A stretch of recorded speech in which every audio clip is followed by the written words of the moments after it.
All right, we should be live.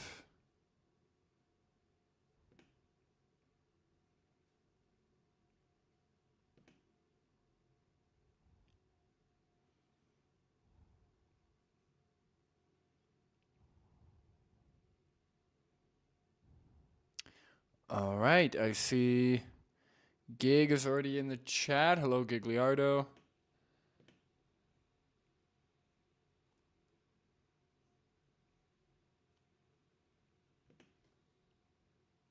Hello, Sam.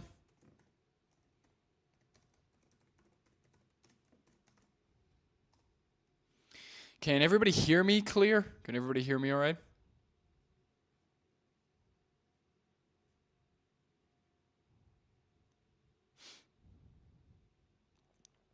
Yes. Okay, cool. All right, so we're going to give it a few moments just for people to come in and join the stream. I hope everyone's doing all right. Hello, Veganix. Steak and Butter Gal. So annoying the vegans didn't pull her up on her crap. I would have stopped her in her tracks in a few minutes. Yeah, Steak and Butter Gal is, I've reacted to her a few times. She is something else. The dishonesty, I think I don't know if Vegan Postmortem was a part of it, but me and Patrick, we reacted to one of her videos where she just made studies up. She just made things up that were non-existent, or at least if they were existent, we literally couldn't find it. So, yeah, Steak and Butter Gal's crazy. Oh. All right. Sam Smith, did you see the Instagram message I sent you? I don't know. When did you send it? Hello, Keystone Eon. Yeah, when did you send it? If you sent it today, I haven't really been on Instagram today, apart from posting I was going to do this. But if you sent it before, then I'll have to check my hidden requests. Sometimes messages go there.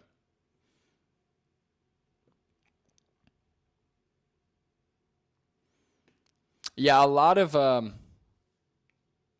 ex-plant-based dieters, they very rarely take any kind of supplements or get blood work done, or they really put zero effort into their health or into making sure they're taking care of their health properly. They kind of just want to eat the food and assume that they're healthy, which it's not always how that works, especially if you're not taking a vitamin, a multivitamin.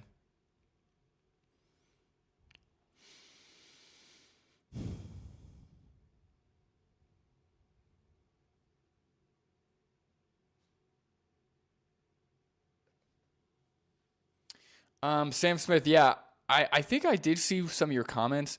I don't really interview people. That's the thing. I mean, I don't, I like to do debates, or I like to, yeah, I usually do online debates, street outreach, something where I'm actually having conversation, arguing for a position, or arguing against somebody else's. I don't really interview people. So yeah, sorry, man. It's not that I don't want to. It's not really my thing.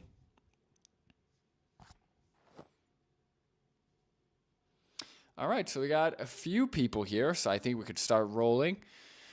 Oh, by the way, Sam, that is amazing. Just so you know, I mean, vegan since 1989. That's awesome. So you rock for that at least. Okay, so let's get this moving. Everyone can hear me still.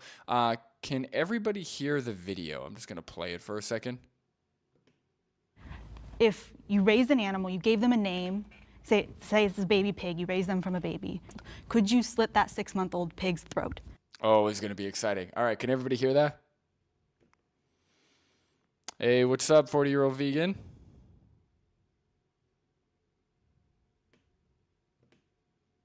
Can hear, yes. Okay, all right, everybody. I am very excited. This should be very fun. I'm hoping there's something of value to get out of this. I hope it's not just complete garbage, but we're going to find out, I guess. So let's see what happens. Okay. So this is the latest vegans versus meat eaters from Middle Ground, which was by Jubilee. Huge channel. They've done this before, and some of them are old before I even started doing YouTube. But I've never really been too impressed by them. But I'm hoping with this lady over here, the steak and butter gal, I'm hoping that it's exciting and interesting. Giglarido says it's typical carnist nonsense arguments. Yeah, I bet it is. I bet it is. All right, let's see. All right, let's get this started.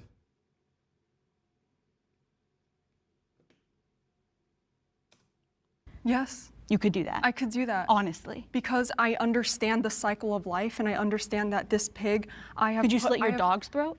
I have invested this time into raising this pig, into developing the nutrients, into living a safe, comfortable life, and in turn, I get to be nourished and taken care of as well.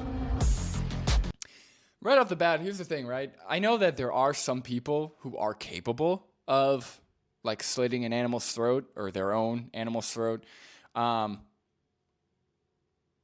find it hard to believe that the average person who isn't desperate and working in a slaughterhouse would want to or find that worth it. People love spending money on animal flesh or animal secretions or different animal products.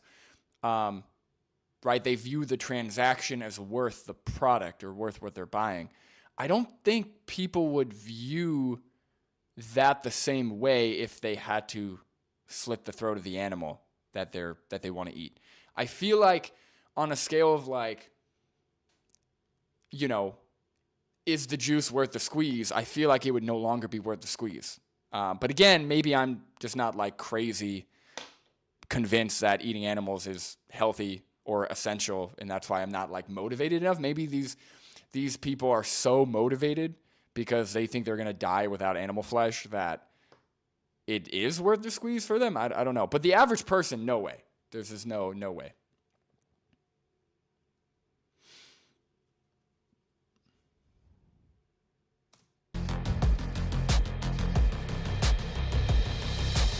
Animals are put on Earth to be eaten by humans. Step forward if you agree with the prompt. So I'm Bella. Already I don't want to like show my cards here, but the vegans look kind of badass.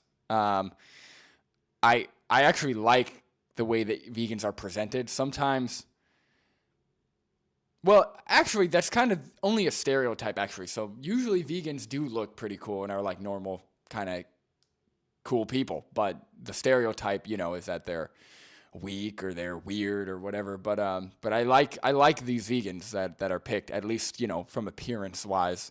They're not giving us a bad name or anything. Hello, Natalie. That's a weird prompt. So the prompt or the question was, is it a prompt? Yeah. It was, I agree that animals are put here to be eaten. Put here by who? Right? So right here. Animals right at the top. Animals are put on Earth to be eaten by humans. That implies already some kind of religious or theistic view, right? That God created animals to give to us, right? So we're already kind of eliminating we're already kind of weeding out, kind of illogical or like logical fallacies there, because there's no evidence that there is a God, and there's no evidence that animals were put here, right? We were all here, right? But were we put here? I don't know. It's a hard thing. So to believe that, you've got to have some level of evidence that you find convincing, right? And I don't know. Yeah, I'm curious what they're going to say. So let's watch. A carnivore, so basically that means I've been on a carnivore diet of eating only animal foods for the past 6 years. I was also vegan for 6 years right before I went carnivore. So I feel like I do have a pretty good sense of how I feel, my health, and the purpose of the food that I'm eating with both lifestyles. So when I was vegan, I actually lost my period. So I was no longer fertile. I had extreme skin issues, psoriasis, cystic acne.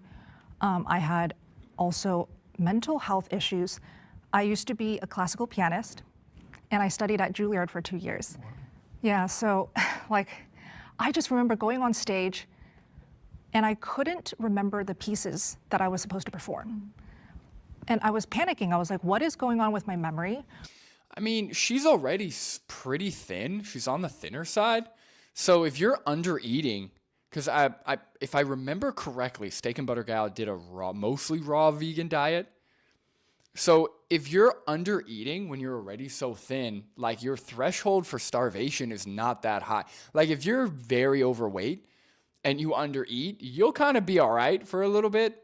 But she's already so thin. So her threshold for under eating is like the line between eating enough and starving is like pretty thin. So yeah, those symptoms, so period loss, hair loss, hormone issues, what do they call it? Brain fog or like confusion. All those things are symptoms of under eating or like starving, right? So there's nothing inherent in plants or in a appropriately planned vegan diet that would lead to those symptoms. She just wasn't eating enough, right? Especially, most likely because she was doing the raw vegan and didn't track calories or it could have been a nutrient deficiency because she wasn't taking multivitamin. So there's a lot of other reasons. But I do just want to point out that they're not actually addressing the statement or the prompt of animals are put on earth to be eaten by animals. Animals are put on earth to be eaten by humans. They're not actually addressing that. She's just saying that she felt bad on a vegan diet. But I think they're really dumbing this question down. But it's a really complex, like it's not like, well, I feel good eating steak and butter, so animals must have been put on earth to be eaten by humans. Like that's it's really silly. Why can't I focus in the practice room? And why am I feeling so nervous and anxious right before stepping out?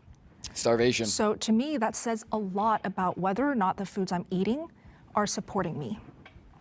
So when I stopped the vegan diet and went fully carnivore, the difference in my mental health, in my confidence, in my fertility as well was just night and day.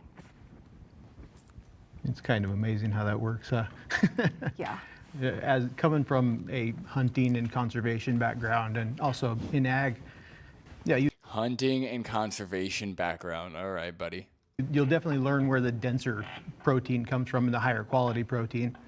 I personally have been for the last 7 or so years, but basically my whole life, I've fed my family off of almost 100% wild game of some type, whether it be deer or elk or pigs or ducks.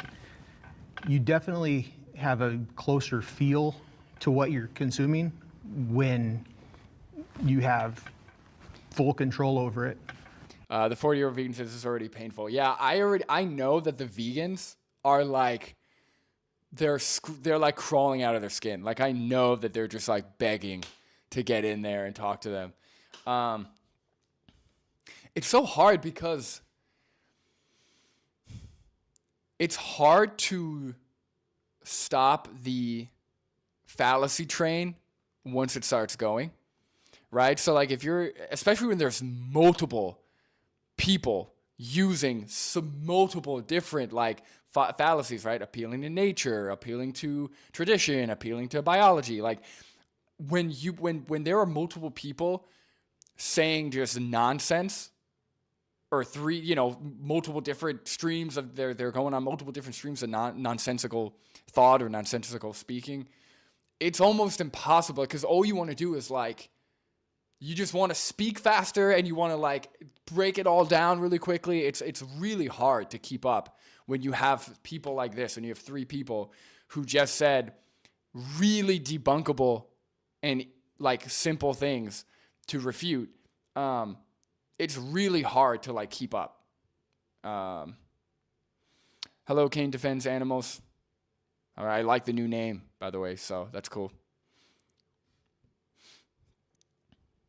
You're not buying it from somebody at the grocery store that who knows where it came from, how it was handled before it got there. We know where it came from. And yeah, I think you're supposed to, they're here for you to eat. I don't think strictly for us. I mean, whoever needs that protein takes that protein, and it's been that way for millions of years. I like how they say whoever needs that protein, take that. As if these animals, they're just protein, right? They're not just protein. They're like living sentient individuals who have their own life to live, right? Who are trying to live their own life, who are trying to eat the food that they need to eat to survive, right? It's not like protein on a protein tree and you're just plucking it off and it's like, yeah, whoever needs it can take it. It's not like that at all. I don't know. I hate, dude, the way that non-vegans objectify other animals, or like almost talk about them as if they literally are just resources, which I understand why they do that, because that's what they've been. That's what that's what we've been taught, or that's how they've been like portrayed to us. But they're sentient and they're individuals and they have their own will to live. They have their own desires, you know. To chalk them up as just protein for whoever needs it is crazy. And just scientifically wrong. This is not true.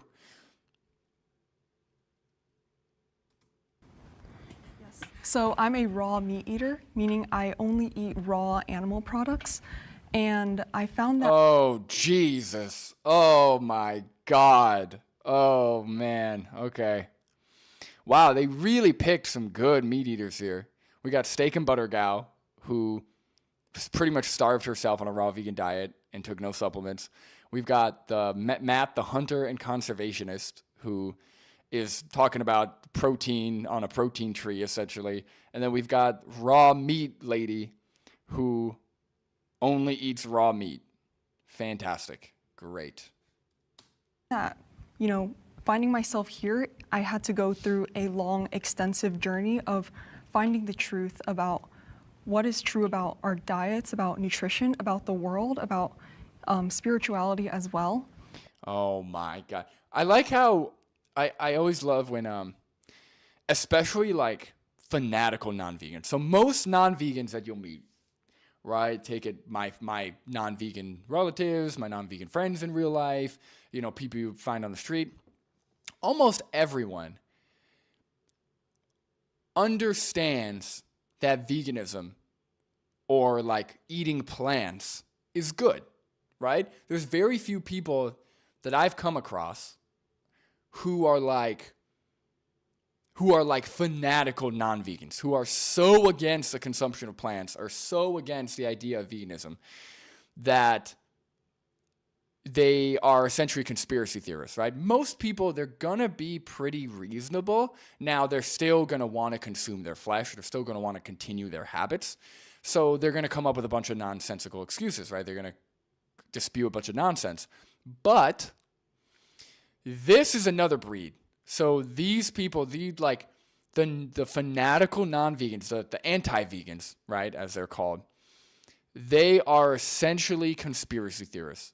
They believe that they figured out the truth to the world and how it works. They figured out the conspiracy that the government is pushing plants to try and kill or weaken their men and their women. Like, the anti-vegans are a whole nother breed that, honestly, there really is no hope. There's no getting through to an anti-vegan or to a fanatical non-vegan like this, because they're already willing to eat raw meat, put themselves at risk of food pathogens, of, you know, they're already going down the rabbit hole of conspiracy. So it's almost impossible for them to change, because again, all they care about is diet and dethroning the government secrets. So for them to change, they would either have to have a bad experience with their diet, which a lot of carnivore dieters do and then they do end up changing. Or,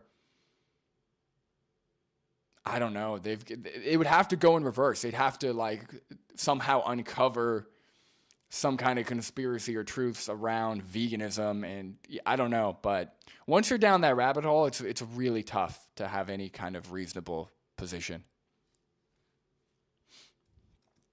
And I think when it comes to thinking about if we are meant to eat animals and that animals are meant to be eaten by us, we have to remember that we are at the top of the food chain.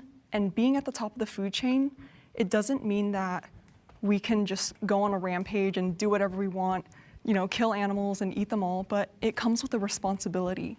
The strength of being at the top, having the conscious ability to make those long-term decisions and put in the long-term investment to raise animals for food, it takes a lot of time, it takes a lot of effort, it takes a lot of knowledge, and that is something that we humans have the power to do.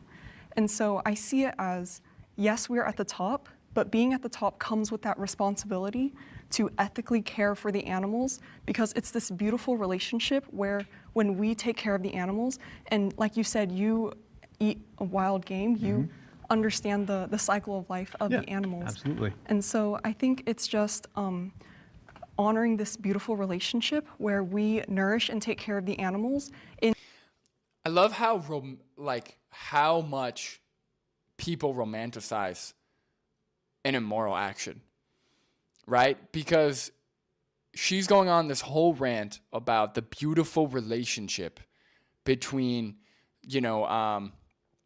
sustaining our life with the lives of others and all this stuff. That's a very one-sided perspective.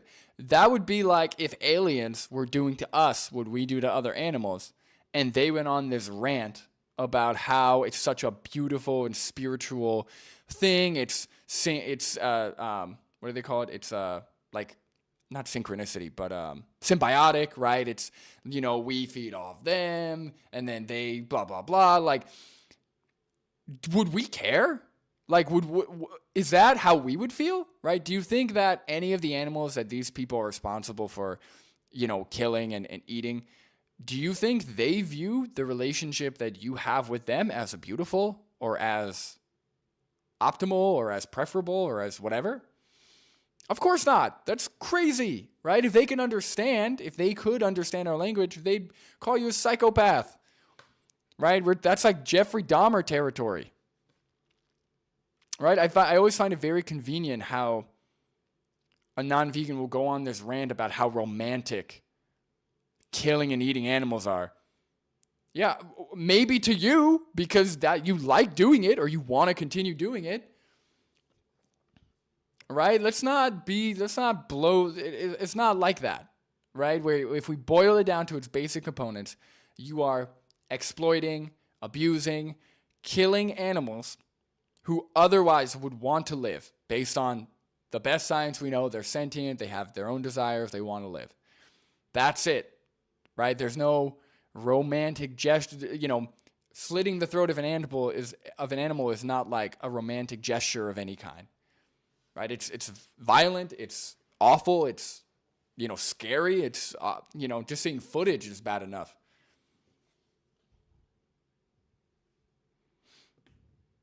In turn, nature rewards us by nourishing and taking care of us as well. All right. Can we have the disagreeer step forward? And again, it's more like religious talk almost, or like it is spiritual talk where it's like, they're viewing nature, they're viewing all these things as, they're almost, what's so funny is like, they're disregarding the animal sentience, and then they're almost like ascribing sentience to things that don't have sentience, right? So they're like, nature rewards us, right? Nature is not a sentient being, right? They're not nature is not an individual. Nature is just what is existing without, influence or without, us messing with it. Nature is not sentient. But the animals you kill and eat are, right? So why don't we talk about animals as if they are actually sentient, which they are, and then we leave nature as non-sentient and try and do the best we can combating the horrible things that happen in nature.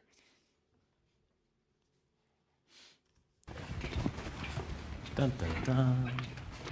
I think it's incredibly self-centered to Yep. say that animals have been put on this earth to feed us. Yes, yes. See, I like these vegans already. Look, she was begging. She was begging to sit down and say that. Yeah, no, exactly. It's like, I know that as humans, we're the most dominant on the planet. So we already are self-centered in that regard. But like, this is a whole nother level of, you know, like main character energy, or main character, like, thinking you're the main character of a movie, you know? What's up, friendo? Like, I don't think we should act like the world revolves around us as humans.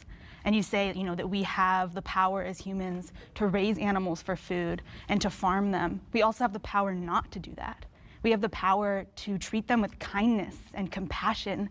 And I am a factory farm investigator, a slaughterhouse investigator. I go into these places. 99% of the animal products in the United States come from factory farms. Yep. And I've been in these places. It is hell on earth. There is nothing humane that happens in those places, even when they claim that it's ethically sourced, when they claim that it's humane, it is not. There are animals screaming, there are animals dying, there are animals languishing in their own feces on certified humane facilities. I like her. And we have the power Or them. not to do I don't that. wanna assume. And I think that's the conversation we should be having, not that we have the power to do it, and so that we should. I do agree with Yeah, that's awesome. That's awesome. Like, that's the thing. Is like the other, the raw meat eater was essentially saying, you know, we have the power to do this, and this is essential for us, but we shouldn't abuse animals, right? We should treat them well. But again, if you ask them why we should treat them well, it's going to come down to the fact that animals can feel pain, that animals are sentient, and that's the exact reason why you shouldn't exploit them or kill them in the first place, right? So the same reason why you would be for the humane, quote unquote, humane treatment of animals is exactly why you should be for the freedom or the liberation of animals. It's the same, typically the same reason. that sentiment. The reason I Oh, disagree what's up, with Sky? the prompt is that it felt a bit too like anthropocentric for me. Like it's very like human supremacist in a sense. Like I do eat meat. Like I'm omnivore, I guess, but I don't think that their express purpose is, you know, for us to consume them. Like we do live, you know, they're a part of the land, they're a part of the cycle. We do. There we go. See, what I like about this guy is he didn't just see the prompt and go, I like steak, so yeah, animals are here for us. He's a meat eater, right? He's a non-vegan, but at least he's thinking. And he seems to have some kind of understanding of logic or some kind of, you know, person on his shoulder that's making him think reasonably, right? So he's a non-vegan, but he's somebody, like, that's the person that I would spend all my time on. That's the guy, because I can see that guy being vegan, just based on how he's answering this question, right? How he's against human supremacy, how he recognizes that animals are living amongst us as well. That's the stuff. That's the person that we got to tap into. Do live with them, and we do owe them a degree of respect. I ultimately do oppose the current standard that we have of like factory farming. You know, this is a big intersectional thing actually, where it does impact more than just, you know, the environment. It leads to a lot of like indigenous land theft, and to that extent as well, like it's eating up a lot of land. So Hold on. Looks like we got a non-vegan lefty or non-vegan liberal here. Okay. Interesting. I like this lineup they picked out. This is very interesting. Okay. All right. Let's see. Let's see what happens. naturally, I feel like I do resist factory farming and advocate more for sustainable, but not to the extent of like no meat at all. Like I don't think eating meat is inherently immoral. There could be a lot more respect towards life and seeing it more as equal rather than like, oh, we're at the top. So to say that animals are placed on this earth just to be eaten, it's like saying you agreed with the fact that black people were considered just to be slaves. They were only here just for slavery. And if you go back in time, looking at ancient history within even, especially just America itself, you look at history, right? A picnic. What do you think of where the word picnic comes from? It's a picnic, right? So you get hang off a tree. Dropping bombs already. You're having a picnic, eating your animal flesh around this person because that's how you see them. So you're seeing this animal as the same type of individual. Like the animal has no life. It has no existence but to fuel your supposed protein needs that you need, or supposedly your health was not good because your personal experience. But to say that that's your personal experience justifies everybody else's choice that they should eat just because 6 years you did it, you tried it, but now 6 years you're doing carnivore, oh, it works so well. Yeah, for you to discredit my All right. Oh my God. For you to discredit my personal experience where I only ate raw vegan, I didn't get enough calories, I didn't take a multivitamin, I didn't do any blood work, and I was even thinner than I am now. For you to discredit that, of course, again, the self-centeredness, she's already playing victim, right? She's just from the first prompt, she's already portraying herself as a victim of how dare you discredit my experience that I'm using to support, I'm essentially using the n equals 1, right? I'm essentially using my anecdote to fuel my carnist rampage or whatever. But there's already dropping bombs. Look, this is the thing. These vegans, I like who they picked because great points already. Great points, I think. I think they're doing a good job. I like that this guy brought up slavery because that's the same logic, right? Black people were dehumanized. They were treated as if they were simply resources, right? And that's exactly what they just did, what the non-vegan just did when they sat down, right? They talked about animals as if their individual life, they have no preferences, they have no values, they aren't sentient, which just isn't true, right? The other guy literally said they're protein for anyone who wants it. Like that's crazy, right? Anyone who's ever been around an animal or who has a companion animal like a dog, a cat, whatever, would know that they're not just protein, right? Tofu, soybeans are protein. You want protein? Eat some soybeans. Don't be worried about the the testosterone myth or the estrogen myth. Oh, it's gonna be a long video, guys. Okay, I'll try and talk less so we can watch a little more. So let's go. my own experience. Yeah, but that's with your my own experience, vegan right? diet. You can't just 6 years of assume vegan that diet. eating So animals are you is... saying that I did it wrong? No, I'm not saying you did it wrong. Right. That's your own personal And that's why I said experience. it, because Exactly. this is my personal. So how can you agree that everybody should eat animals? I never said that. I feel I like didn't hear everybody anybody should say eat that. carnivore. Well, Everybody that's what should I want eat to point out. So it's not about everybody. It's your own personal experience, right? Yeah, that's what the problem is. Absolutely. Absolutely. Well, okay, that's I don't know where he kind of lost me with that one.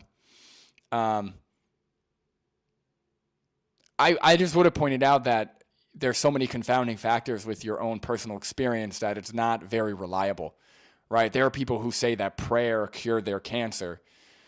You know, that's not going to be there's so many other reasons why their cancer might have been, why they might have been in remission from their cancer, or whatever the terminology is. That's weird. All right. That's all right. He started out strong. That was kind of a weird way that he brought it, but we'll see what happens. So I think it's very unfair to compare the lives of black people to that of animals. Like, you put that in your own words, that it's very similar to the way black people were slaves. We are enslaving animals for food, like completely different. Oh, wow. Well, yeah. I mean, no, she literally just said it. Yeah, no, it's exactly the same. It's just a different individual, right? A black person or a cow, right? Obviously, they're not the same, but they don't have to be the same for the logic to be applied consistently, right? They're using the same logic they're using the same logic that a slave owner would have used. Simple as that, right? And yeah, they're not the same, but they're all sentient, right? So animals are not different in enough of a meaningfully. Wow, I'm having a hard time with that word. Whatever, guys. You know what I'm saying? They're not different enough from a human to where that logic somehow works, right? Because we're all sentient, they can feel pain, they have a will to live. So, yeah, I don't know. She kind of spelled it out and is still not getting it. Why do you think that an animal's life is worthless than any other form of social injustice? There is a time when gay marriage wasn't legal, when black people were slaves, and now there's animals that are kept in factory farms and slaughtered for their flesh. What's any different about that? Yes. Because you can't talk to them in the same language? There's plenty of animals that are smarter than humans. A three-year-old child has the same intelligence as a pig. So. I want to jump off that real quick just to talk about the enslavement of animals in our society today. And I want to ask you specifically, you said that you feel close to the animals that you murder, slaughter, and rip away from their families. Do you ever feel or have any sympathy for what the animals go through when you kill them, how their family feels? Animals are the same, all animals are the same, and especially animals that you kill. To humans, in all the ways that really matter, they feel pain, they experience joy, they have families, and you are taking their life away from them when you have other options available and you don't have to make that choice. Great question. In the same way people own pets, they bring pets into their own care, into their own hands. They love them, they house them. They guarantee that these pets are given food, given shelter. It is no different when we are raising animals for food. And I think if there's middle ground. What do you mean there's no, the difference is you slaughter them at a fraction of their life. What do you mean? First of all, dodge the question. Didn't answer the question. Right? So he asked, do you ever think about them as individuals? Do you ever think about how this impacts them, their families? Didn't answer the question, just started talking about pets and how it's similar or the same. But there's a huge difference. And again, vegans are against the breeding of pets because we view animals as not like products, right? So pets are just products, right? It's another product that we've turned animals into. Right? So when you buy a pet at a pet store, right? When you buy an animal at a pet store, you're essentially saying, this is like, I can trade money for this, right? It's another form of slavery. So vegans are against pet ownership. Rescuing is a little different. So that's one thing, but there's a huge difference between pet ownership and slitting the throat of a cow at a tenth of their life for just so you could eat their flesh. Are you serious? That's crazy. A friend who says, how about logical consistency, bust out the fingerboard whenever the carnists are speaking? I will, man. I have it right here. I have my fingerboard next to me at all times. So I'll start doing some kickflips or something. Also, guys, that guy I'm thinking about buzzing my hair again. So if you have an opinion, I'm gonna trim this up either way, but I don't know if I should keep the hair or buzz it. I kind of like that guy. I kind of like the roughness of the buzz cut. So if you guys have an opinion, please tell me, because I'm thinking about buzzing it. And if you don't want to see that, please talk me off the ledge. Okay, Allie says she likes the hair. All right, cool. Thank you. Hello, Allie. Keep the long hair. Okay, cool. We got some good votes. All right, I'm just going to trim it. Here that we can all agree on, it's that factory farming is unethical. I personally do not support factory farming. I do not purchase from places that support factory farming. I support, local farmers markets, local butchers that are. Yeah, they all go to the same slaughterhouse, right? So maybe how they're kept is better, but they all go to the same slaughterhouse, right? They all have their throats slit. They all get shocked, electrocuted, bolt gunned.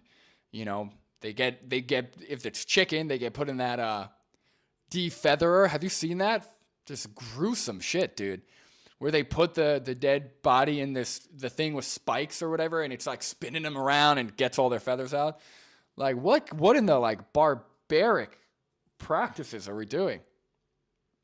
Oh yeah, they're eating the pets. Sky does a great Trump impression. If you guys have never watched The Morning Show with Sky, he does a fantastic Trump impression. But yeah, they're not eating the pets, so there is a huge difference.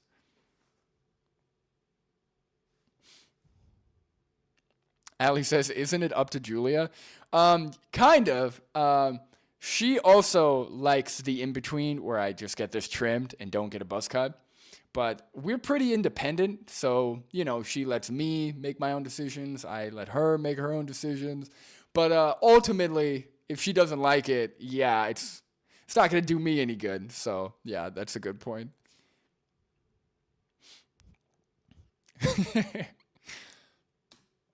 Locally sourced, connected to small farmers. Hello, Pig And so Stream. when it comes to raising animals for food, it is no different. Knowing that these animals have a very direct impact on our lives, on our health, we want to love and take care and nourish the animals. And so, animals out in the wild, they have that chance of being dead, eaten. God, I love how she says, again, it's more. So she pretty much answered the question without answering it. She's just talking about these animals with how they impact us, right? So she's saying, because they are directly nourishing our bodies, we need to feed them well, keep them safe, keep them healthy, whatever she said. So again, she's not thinking her brain is not letting her think about any of the negative impacts that this is happening on the animal, the individual, right? She's only viewing this from a one-sided, self-centered lens in order to keep this delusion alive. Killed, swept away from harsh conditions. They have that chance of contracting diseases from the outside, and they could be dead today. Within our care, presumably on an ethical farm, I think we can all agree, like I said, factory farming, unethical. But on an ethical farm, we are taking the animals into our own care. We are giving them that guarantee of being fed today. They have that shelter today. We have that bond with them today. Oh, okay. So this is also a complete misunderstanding so a local farm, we're not taking animals out of the wild. We're still breeding them. Oh my Jesus. Guys, I don't know if you guys saw one of the reels I posted a few weeks ago or a couple weeks ago, but if another person misunderstands where animals come from that they eat, I'm going to lose it. Right? People think that we are taking animals out of the wild and giving them shelter and food. Right? It's almost like it's like I scratch your back, you scratch my back, right? So like I'll keep you safe for a couple years, but then I'm going to eat your flesh, right? Number one, even if that were the case, it wouldn't be justified. But with what is actually happening, it's so much worse. She's talking about how we're guaranteeing them food. They shouldn't be here. We shouldn't breed them in existence in the first place. Dude, if somebody doesn't point that out, I'm going to be very upset. That's like such a low-hanging fruit thing to just factually debunk. Somebody better point that out. And we create this beautiful relationship where we understand that this animal will nourish us. Therefore, we want to nourish this animal, take care of it the best that we possibly can. So you could tell, you already know she's like kind of a little batshit crazy because she eats raw meat. Right, something that is advised against due to foodborne illnesses, foodborne pathogens, whatever, due to parasites, due to the bacteria involved. It's already advised against, right? It's something we stopped doing a very long time ago because it's unnecessary, right? It's just risk. First of all, I don't think it tastes good, but second of all, it's just unnecessary risk of disease. And also, I think, from my understanding, I thought cooking meat allowed us to digest it better. But maybe I could be wrong on that. But anyway, we stopped doing this a long time ago. So whenever I hear that somebody's like drinking raw milk or doing something like that super ill-advised that 99%, even non-vegans, are on board with, that, that's how you know someone's already, a little loony.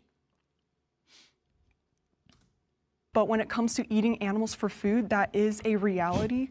That Allie says she wore her best dress to speak in favor of animal exploitation. That's so funny. I'm going to start using this line on Outreach where if somebody's like really like arguing in favor of animal exploitation, I'm going to remind them like, hey, you're not arguing against me, right? This isn't like you're not just debating me. You're arguing in favor of animal exploitation and of animal abuse, of slavery, right? That's what you're arguing for. So maybe let's take a second, maybe think about that, right? Do you want to be arguing in favor of those things? Or are you just trying to argue against me? Because it's one and the same in this regard. So that has been with us for the beginning of our existence. Capitalism didn't exist at the beginning or bane of our existence, and I don't think that it is a reality because there's 4 people sitting here living proof that veganism is also a reality and also an option. And third, I would say that there is no nourishing the animal when the animal didn't have to be brought into existence in the first place. And as a vegan, I don't think that most of us support the breeding of dogs or pets either. And when we rescue our animals, they don't have a demise of being slaughtered at the end.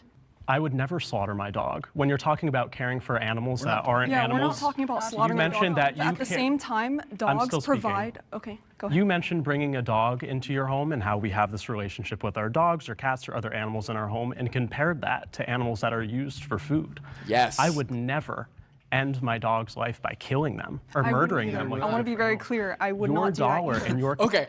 I wouldn't either. Just want to be clear. I don't kill those animals. I would never kill those animals. I would just slit pigs' throats and cows' throats and hang them upside down and like punch them Rocky style, you know. But I would never slit an animal. So did somebody beep?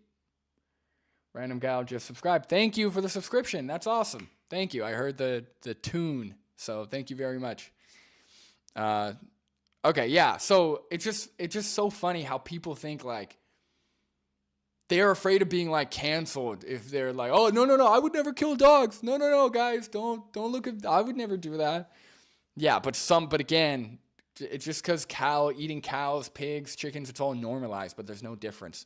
That's an even easier argument, right? The hard part is getting people to see past humans, but it's even easier to debunk the whole.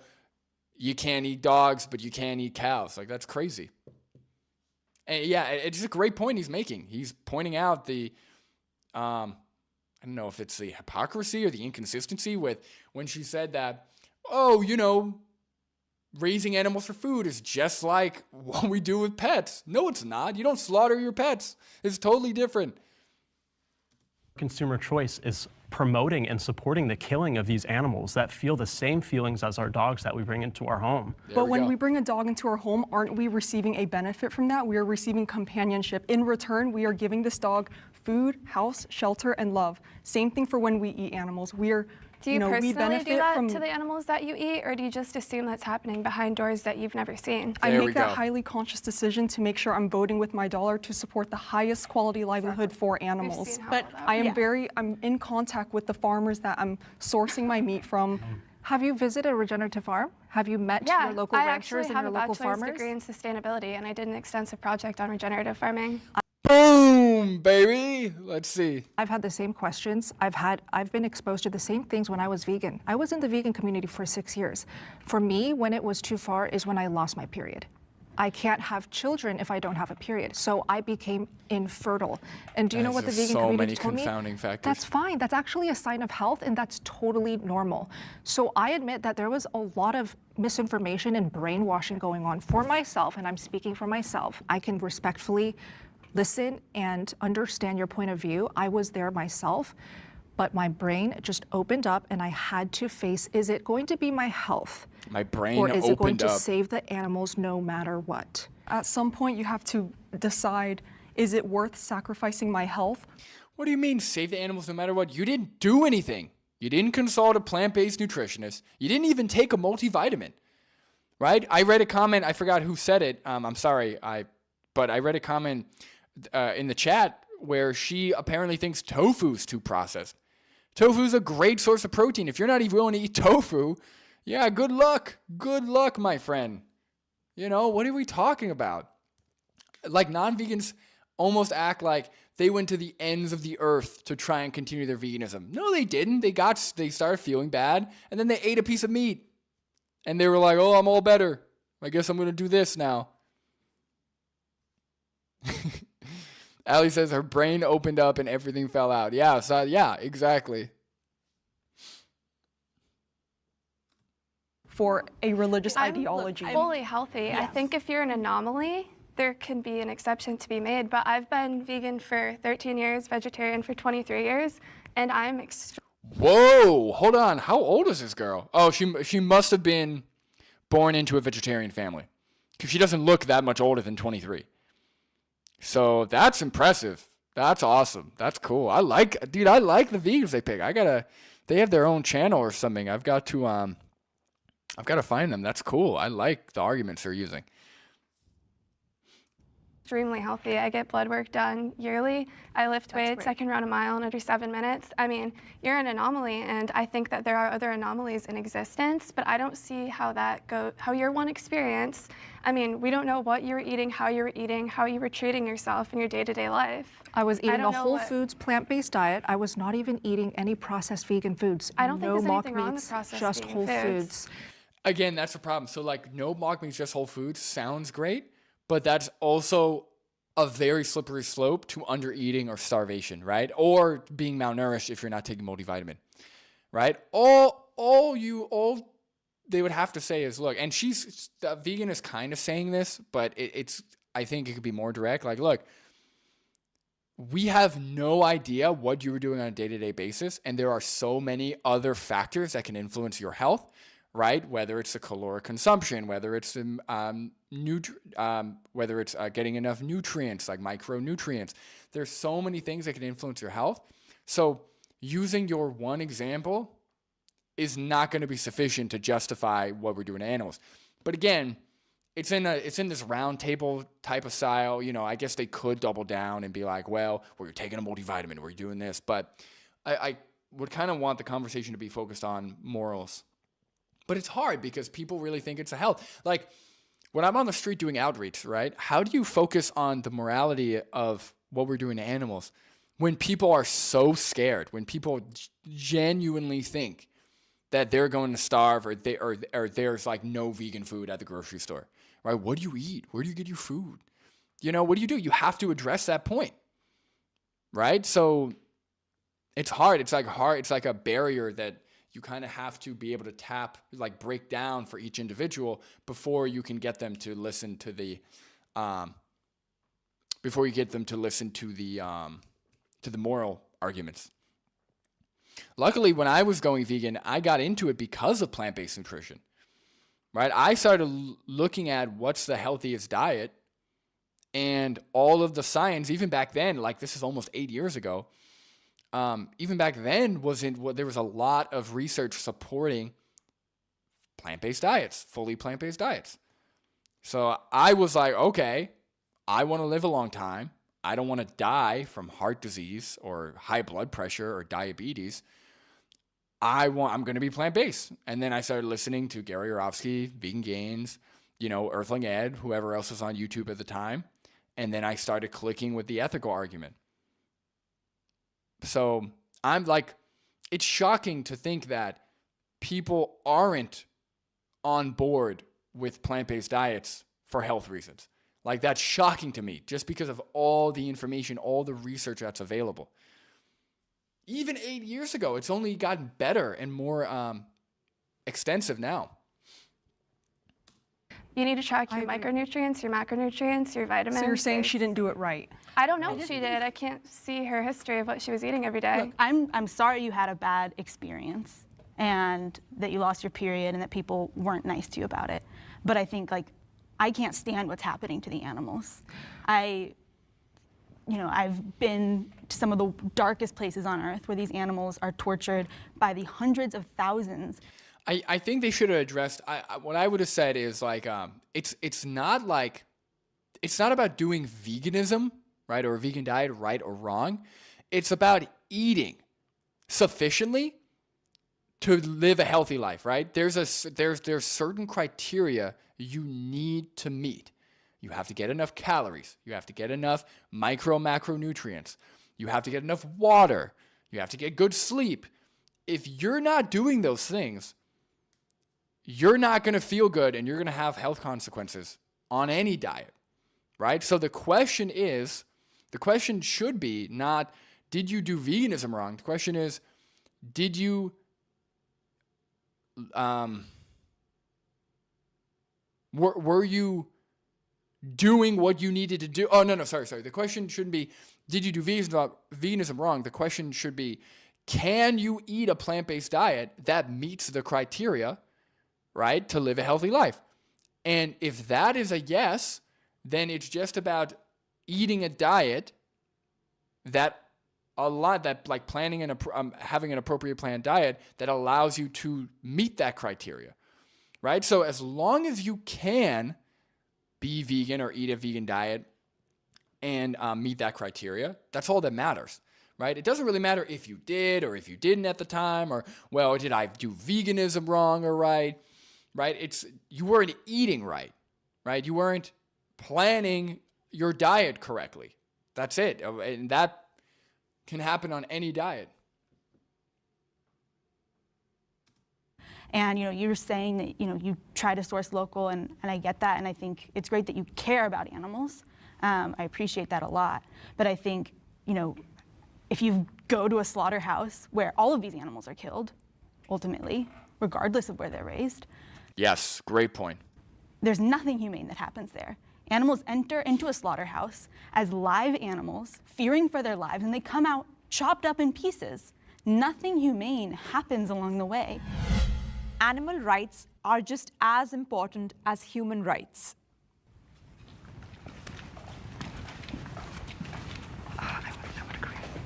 What? It's strange for us to think that humans are somehow superior to non-human animals. Why are the non-vegans sitting down?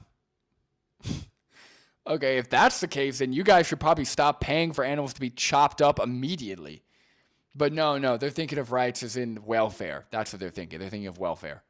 Don't question whether non-human animals can see. We don't question whether they can hear. But for some reason, we question whether they are sentient, whether they feel pain. And we question those things because it's convenient for us, because it fits our narrative and it allows these corporations to profit off of their existence, or individuals to profit off of their existence. And I don't view animals as any different than humans. I think that we are all morally equal. And some of my best friends are non-human animals. I run an animal sanctuary, Happy Hen Animal Sanctuary, and I've saved over 1,000 animals. And every single one of them is an individual. They have big personalities and they love to explore, and they all have different favorite foods. One of the chickens who I've rescued, who came from a factory farm, he kind of imprinted on me as a baby, and he was terrified to be left alone, and even if I left him with someone else, he would cry. He just wanted to be with me all the time. He would follow me everywhere. His name is Glenn, and I can't look at Glenn and love him any less than I love my human family, even though he's a chicken, and a lot of people think that's ridiculous. But I think a huge part of the issue is that so many of us humans, we've distanced ourselves so much from non-human animals. And that's the weird part, right? Like, what's weird is I understand when non-vegans who've never been around a farm animal, or who've never really interacted with animals that much, how they can be like, oh yeah, I don't care, it's just an animal, right? I can understand that disconnect. I can't understand how people who spend extensive time with animals are still of the idea or of the belief that there's nothing really going on up there, right? Or no, they're like not sentient. Like, I don't know how people can feel that way, right? Like, that's crazy to me. Just seeing animals on video, I can already feel that, right? Spending time with dogs, I can feel that. It's actually, I really want to visit a sanctuary. It's actually a goal of mine next year maybe, or whenever it's convenient. I really want to go and spend some time with cows, with with pigs. I've never actually spent time with a cow, and I'm kind of nervous because I feel like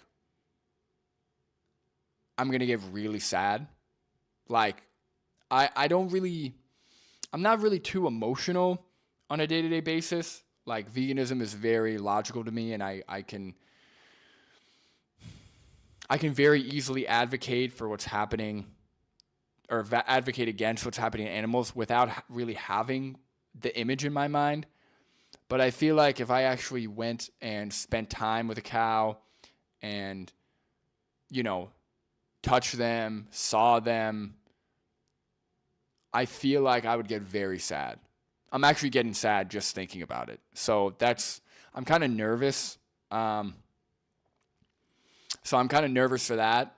Like pigs, cows, chickens. I'm nervous that actually spending time with them is going to like destroy me. But I would really like to. I feel like it's going to give me like another kick in my ass to do even more activism. So, but yeah, like I don't know how people do that. That's crazy. We need to reconnect with them and remind ourselves of their individuality and how important their lives are. I definitely agree with a lot of the sentiments that you had there. Where I come from is, when I approach at least veganism, ideologically, I do agree with the standpoint of respecting an animal's right. It's, you know, it's an individual, and I kind of make that same connection when it comes to hunting as well. And so, especially, you know, you utilize like all. Yeah, you don't take more than what you need. You use as much as you absolutely possibly can, and you do pay your respect. And so that's to the extent that I view it, at least to what it was. I want to jump into and say that killing is in no way showing respect. When you kill an animal, it is not a way to pay your respects. I mean, thank you. Yeah, it's like, look, if I'm about to kill another person and I go, right before I do this, I'm just going to say I respect you. They don't care. That's not respectful. It doesn't matter if you say that it's respectful. Doesn't make it true. So yeah, this guy's bringing up a great point. Like, let's stop using this word respect when we're talking about, you know, ending the life of a sentient animal. Ali says, you should, Brandon, and video it. Yes, if I go, I definitely am going to film it. I'll definitely go with Julia too, so she could film some. I'm just nervous, man. I don't know. But I don't think there's any like close to me. That's the thing, is I would like to go, but I think they're all kind of far. I think there's one relatively close, like maybe like an hour away or something, or an hour or two. But yeah, that's my goal. I'll make that happen. I often think, how would I feel if I was suddenly taken away from my family and all I know, my life is taken from me? It's not a matter of disrespect. It's a matter of heritage. As I'm sure as you guys can relate to it. What? It's not a matter of disrespect. It's a matter of heritage. Like, it's almost like he didn't know what else to say, so he just threw another fallacy out there. He just threw like an appeal to tradition out there when we're talking about, you know, respecting animals. That's like, so I posted a reel or a short, you know, on Instagram and YouTube of me talking to this guy who's like a Jesus follower. And I'm asking him, right? I ask him, hey, why does the moral consideration for humans, why does that matter? Like, why do you care about how my actions impact you? And I think he had a hard time tracking, or he didn't really understand the question, because he just threw out, well, you know, we're all just trying to shine the light of Jesus on one another. You know, that's why I'm here. Like, sometimes people, I think they panic, and because they don't have an answer, but they don't want to actually like be honest and change their position or think about it. So they just throw out another fallacy, or they throw out something like gibberish, and it's really painful to watch. In some aspects, when you're raised a certain way, you continue that. If it works for you, you're healthy doing it, it's going to be what you continue to do. And I'm passing that on to my kids. They're going to pass it on to their kids. I've been out in the woods learning my trade and learning how to take care of the environment at the same time since I was 3 years old. It's Well, not something that's the that answer. I take lightly. Yeah, indoctrination. I always wonder with people with beards that big, how do they eat anything? Like, you're not eating a soup. You're not eating soup with a beard that big. Like, if anyone in the chat has a beard that big, do you tuck it in? Do you tie it up? Do you do something? Because that beard is getting in everything. Like, everything. Like, you can't eat cereal unless it's like, you got to, like, have it out here and then bring this. Like, how do you eat? Straw? Okay. This guy's slurping soup through a straw. That's like he's essentially eating like a hospitalized like person is eating because of his beard.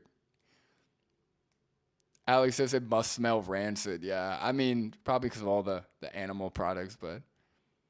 A friendo says, I have a beard that size or bigger. I do have to go clean up after eating. Okay, all right, everybody. A friendo has a beard that big. Let's cool it with the beard shaming, okay? I was just curious, a friendo, because the way I eat soup, I already make a mess as is. So I just can't imagine having a beard that big. But first of all, I can't even grow a beard that big. So that's maybe, that's a whole nother thing. I'm out there because I do love the animals. I'm not out there I'm gonna kill something. If you could go sit and count how many times I go out in the field and just sit there and look around and enjoy nature. Okay, why don't you just do that all the time? God, that's I go out there because I love animals. Yeah, I just shoot them 9 times out of 10. And eventually, yeah, I might get to harvest my buck for the year. I mean, I appreciate that that's not what it's about for you, but even like the way you're speaking about these animals, that you're going to harvest them, shows to me that there's some sort of disconnect there, that you're not, it's not acknowledging a disconnect at all. them as the individuals that they are. No, it's not a disconnect at all. Every animal you look at is completely unique, and it's really cool. It's amazing. Yeah. But at the same time, there's a food chain. If we're out and God, these guys are acting as if like these behaviors are involuntary. They're like, but at the same time, when I'm out there, my arm comes up, my finger goes on the trigger, and I shoot. Like, he's acting as if like these things are out of his control. You know what? Well, there is a food chain, and no one's actually explained that there's an alternative to just eating what everyone has been eating this whole time. I don't know. I can't stop. Like, there's nothing I can do to stop myself. It's such a, like, God, this video. Oh my God. Guys, I think I might have bit off a little more than I could chew here, guys. A friendo, full beard, by the way. I'm a wizard. Okay. All right. That's funny. Now I'm picturing what you look like, a friendo. That's funny.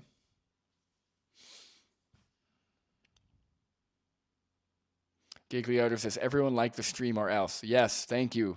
People watching, please like and subscribe. This is the only time I'm going to say it. Like and subscribe. You can super chat, super tip if you want to give me some money for spending some time with you all, but that is completely optional. So thank you just for joining. Otherwally Blue Vegan, hello. He says, it doesn't get better, but it doesn't get worse. Okay, so God, that's the ultimate torture. It's like, okay, we're just going to stay at this horrific level of frustration for 2 hours. Okay, great. in Africa and come on a pride of lions, you think they're not going to eat your ass? But I assume you hunt with a gun. He went from tradition to food chain to lions, though. This is what I'm talking about. Like, you can't even keep up.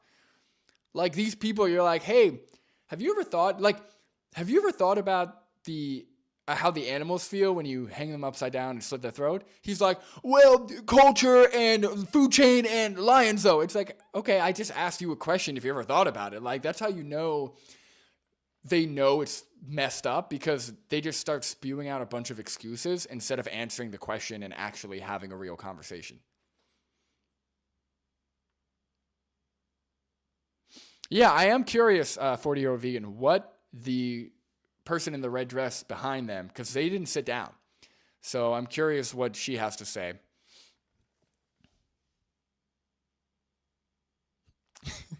A friendo, I can't say that on the stream, but that's really funny. With a gun, a bow, Hello, camera, Bible my Podcast. eyes, whatever I need to. So, but you have weapons, and you use those weapons to kill the animal, right? Ultimately, yeah. Like when you're talking about this supposedly natural food chain, like lions don't have weapons. Yeah, they do. They've got a bunch of them on the end of their Sure, fingers. it's their body. You know, we're not. Look, the non-vegan leftist, he's laughing because he knows it's stupid. Like I think he knows that the arguments that the people to the left and to the right of him are making are just the dumbest, simplest arguments ever.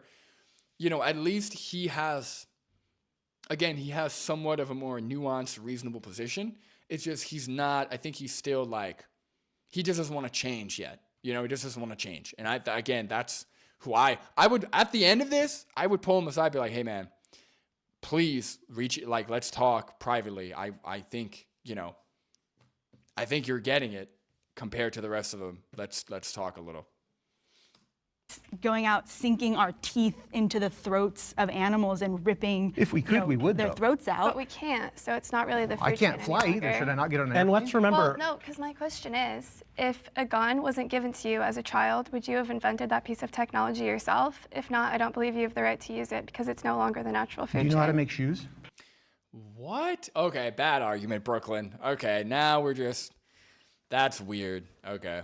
I disagree with that, with the way that, with the direction that went. If you don't know how to make a gun yourself, you don't have the right to use it. Yeah, that's easily debunked. I mean, I don't know how to make a lot of things. I think, again, they were just better off debunking the points. Okay, so is everything a lion does moral to you? Okay, well, what about infanticide? What about sexual, what about SA, right? So that would have been way better. Instead, we're going down this, if you don't know how to make a gun, you can't have a gun. That's a weird argument. That just doesn't make sense. It's really going to be inconsistent, right? Because, you don't know how to make a car, you can't drive a car. Oh, you don't know how to do this, you can't do that. Like, that's silly. What? Do you know how to make shoes? This isn't taking the life of somebody It doesn't else. matter. And I'm not, this has nothing to do with the food chain. You don't have the right to wear shoes if you don't know how to make them. How does that sound? the food chain is such an obsolete. I mean, he did. That's the logical entailment of her reasoning there. So yeah, I mean, that's one for the non-vegans there. Brooklyn kind of backed herself into a wall there. An outdated term in today's society. Can a lion go to the grocery store to purchase their dinner? No. Exactly. I think a huge Yes. difference between, whether or not you have the right to use something like shoes is, in theory, ideally shoes are made by someone who's consenting to make them. And Obviously, so that's my not God. always what happens, but The bug you stepped on the way in here wasn't No, I'm consenting very to careful be... not to step on We're that. that's talking not about also- conscious choices we make in our everyday life. Okay. Doing the best we can to help, respect, and uphold animals' lives. And you have other options available. You don't have to take an animal's life, but you choose to. Well, Okay, so far the two vegans in the middle are my favorite. I think they've got their arguments pretty greased at this point. Like, they've kind of been through this a lot. They know what they're doing. The vegans on the right and the left, again, we've got a bodybuilder, and we've got, I don't want to assume, but what seems like more of like an intersectional leftist, which is fine. That's all good. Again, all love. It's just, I feel like the two on the outside, they're not doing the best job. They're kind of feeding into what the other people are saying instead of quickly debunking it or quickly like pointing out a contradiction and then moving on to the main point, which is what the two in the middle, I think, are doing a better job of. And that's should what I we're feel talking upset to you because about. you guys are eating my food's food? Most of the animals that are consumed by humanity, they don't even eat other animals. They eat nutrition from the ground, and so, or they get fed soy or what have you. And so it's like we're making this distinction that we have to eat them, but we're basically eating the middleman in order to get the nutrients that we need from the ground that the animal is getting anyway. Nah, I understand what you're saying. I get it. But at the same time, he's like, yeah, you know, compared to you, I'm just obviously more nutrient dense. Like, look at me and look at you. You know, like, this meat eater is clearly doing nutrition better than the guy, than the vegan to the right of him. So funny. just being on a plant-based diet is not going to work for me. I can tell you, I don't need to try it. I'm not going to try it. But I completely respect you guys for doing what you do. That's fine. I always come by the motto, live and let live. I really don't care. You guys do your thing, I'll do my thing. And we're... Oh, live and let live. Really easy. Come on. Girl, person in the orange sweater. Say it. Say it. Say it. Say, ask him what about the animals. Good, you know. But you're not Live living is in ironic when you're killing. I'm Yes. not talking about that right now. I'm talking about... I'm not, guys, look, if you guys want to do that, that's great. I get what you're saying, you know, live and let live. That's what I always say. He's like, but you're not letting the animals live. I'm not talking about that right now. I'm not talking about that right now. Oh my God, embarrassing. Okay, big win for vegans. That's embarrassing. I'm You talking... just said it. Very It doesn't contradictory. just extend. No. to Just said, she said I'm you talking just about said you it. four individuals right here, right now. I'm not talking about Bambi. I'm not talking about Baloo the bear over there at Disneyland. I'm talking about you guys right here.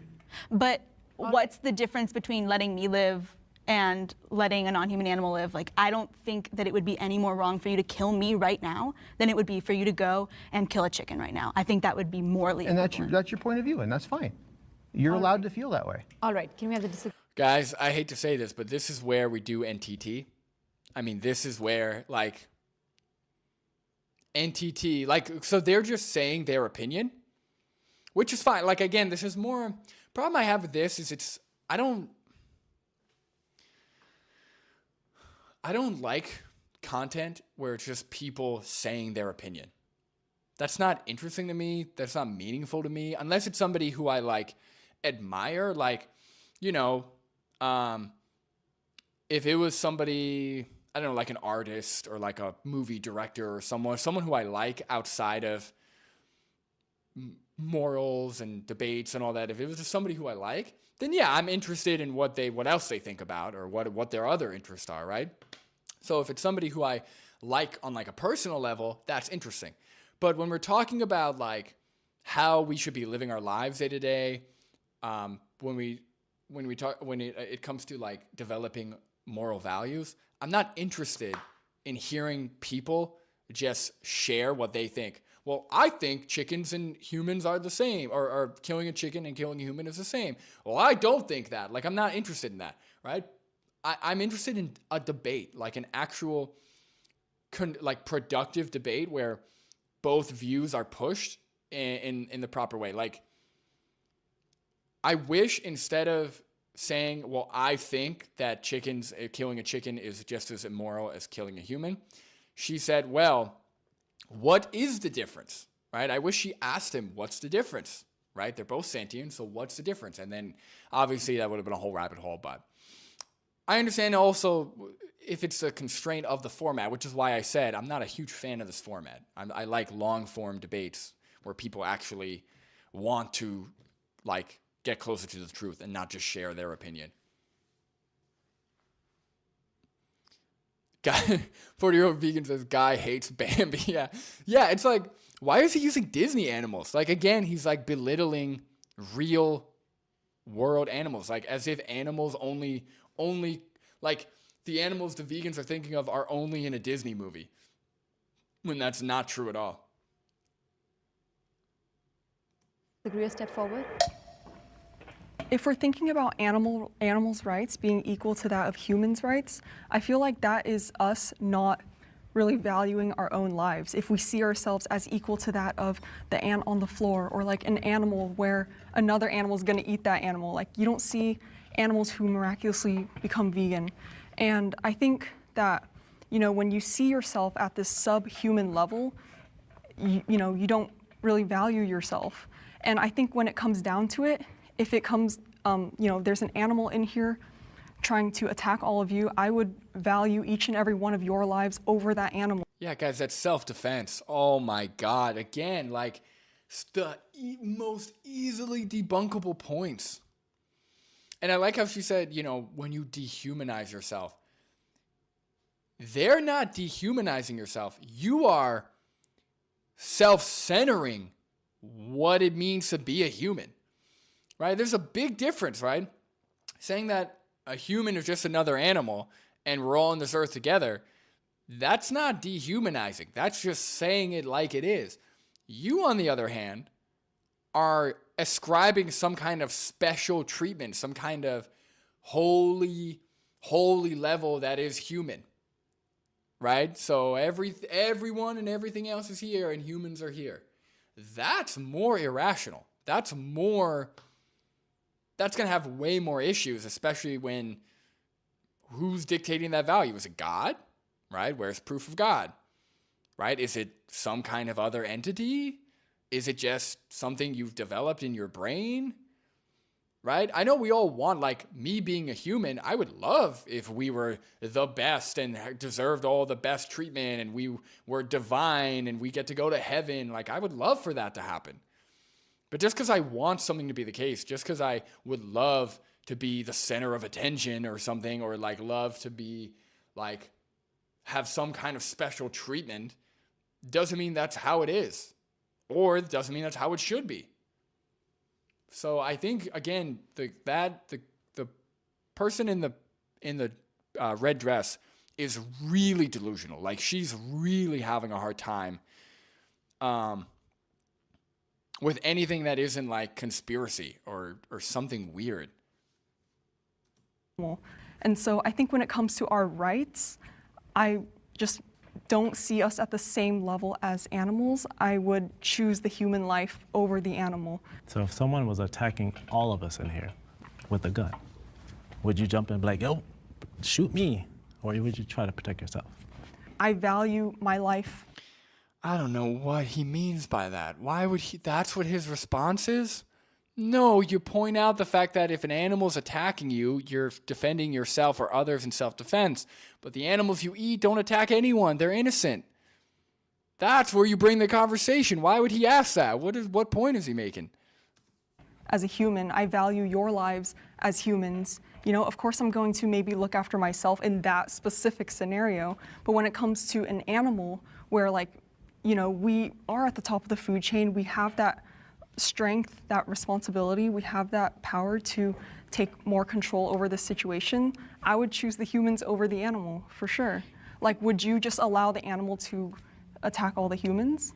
You're talking about humans as if we're like morally superior to non-human animals. Well, we have a higher consciousness. Do we? We're able to make long-term decisions. But we're the ones who have factory farms. We're the ones who've committed atrocities throughout history. Which, is unethical, and we don't have to do that. I think I'm just saying that we're not more capable of making the right choice than non-human animals can. I think they've got to bring up the God. They've got to bring up guys, are you guys talking about God? Do you guys believe in souls? Because there's a difference between somebody thinking somebody believing in human supremacy from a logical standpoint or from a moral standpoint, and somebody believing in human supremacy from a religious standpoint. There's a huge difference in how you tackle that, how you respond to it. It's very different. So I would have asked that right away. Okay, are we talking about God? Are we talking... raise your hand if you're religious, something like that. I would have asked them right away because it's very different. But they should bring up the self-defense point because it's a totally different scenario. Looking at our track record, I don't think that that's true. And I don't think saying that we're not primal is a fair argument. There's humans that sexually assault other humans. There's humans that commit horrible hate crimes against other humans. There's humans that murder other humans. And I think that's a strong testament to the fact that we are no less primal than other animals. You just aren't integrated into their society or culture to understand the reason they interact with each other the way that they do. Well, so like when animals eat other animals, is that cruel or is that just part They of don't nature? have the option to go to the grocery store and not eat each other. Because that's their way of life. That's why Yeah, animals, this isn't our way of life. You have another choice. Your way of life could be either way, and you're choosing the immoral way. Yeah, so that's I'd love pretty to good. chime in. So I was vegan for 6 years, carnivore for 6 years. Oh my God. Ugh. Just end my life. I don't even want to hear it. All right, whatever. That day when I ate animal foods for the first time, after being so integrated in the vegan community, absolutely, I felt shame. I felt guilt. I felt so bad. And I was like, do I really have to do this? But I had to be realistic No, you because don't have to do I it. literally was dying. I just felt so bad. My health was just not supported by eating only plants. So I would love to bring it back to health. If it is at a cost of a human's health and they are literally deteriorating, they're dying, does that mean they have to still fight for animals to the last day that they live just for the animals and just neglect their health, neglect their fertility, neglect their availability to have their own family? And here's where the dishonesty comes in, right? Because I get that, right? I understand the concern there.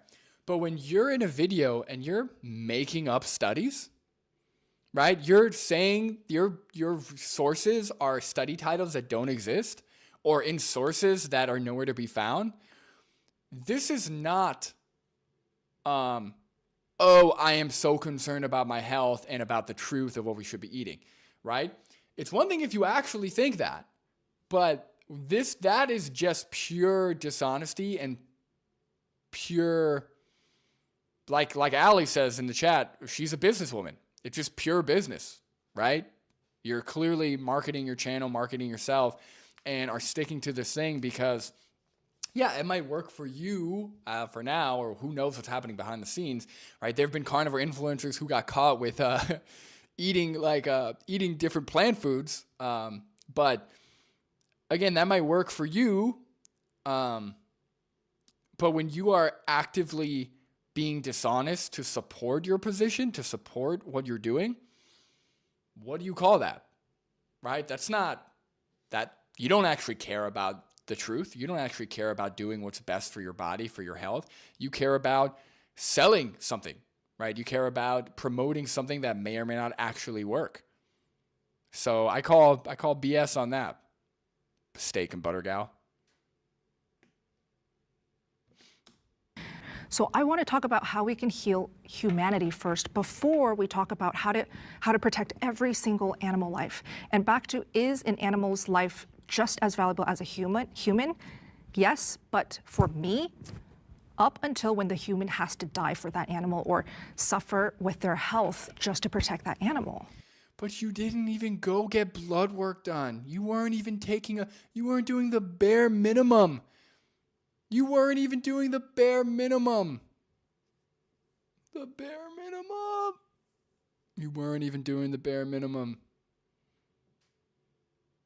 Right? If you had a track record of talking to 3 nutritionists and blood work and you were taking a multivitamin and none of it worked, then maybe we can talk, but you weren't even doing any of that. Jesus, like, I always love when someone who talks to me is like, yeah, I'm trying this vegan thing. I don't know. Like, I love when I ask them what they're eating and they tell me and I immediately know. Like, I immediately know, oh yeah, you should not be doing that. Like, oh, you've only been doing juice fasts and have been eating fruit all day? Yeah, I don't know. Maybe you should try some rice, some beans, some whole grains, maybe some cooked food. Take a multivitamin. Definitely take a multivitamin. Like, I immediately know most of the time what's going wrong when somebody's like doing a plant-based diet and it's not going well for them. It's usually fairly obvious based on what they're eating or how they're eating. I guess I'm confused how your answer is that animals are equivalent to humans then. And I would love to hear like kind of more about why you agree with the original prompt. So like Anne said, vote with your dollar. Just buy meat from regenerative farms. But that's Go still visit taking an these animal's farms. life. Yeah, we're not in this for the climate. We're in it because, for me personally. Good for you. I'm so happy Right. that you're in it for No, that. I'm saying I'm not going to buy meat from a regenerative farm because it's still an individual's life taken away. That's so okay. to That's use your that, choice. That's your right? Where does the line Lauro, hello. They say, yeah, I tried, in quotes, yeah, I tried veganism. I was a breatharian or breathitarian for 6 months before I died. Yeah, like, dude, that's the thing. Like, oh yeah, no, I tried that thing. Yeah, I've ate nothing but celery for 2 months and I died. It's like, oh, wow, okay, great. Like, what are we talking about? I feel like when people, and this is the problem, right, is because there are a lot of plant-based diets that are used as like diets, right, weight loss diets or health diets, whatever. When people think of being vegan, they think of, oh, I've got to change everything. I've got to cut out all this crap in my house. I've got to board up the windows. I've got to eat nothing but juice and fruit and vegetables. It's like, you eat the same stuff, just substitute it. When I went vegan, the day, because I went vegan overnight, right? Obviously, it took longer than that, but my dietary switch was overnight, right? So the day before, I had eaten, because I used to eat the same stuff every day as well, because I was powerlifting and I was following like a diet, right? So I had eaten shredded wheat, like frosted mini wheats, right? With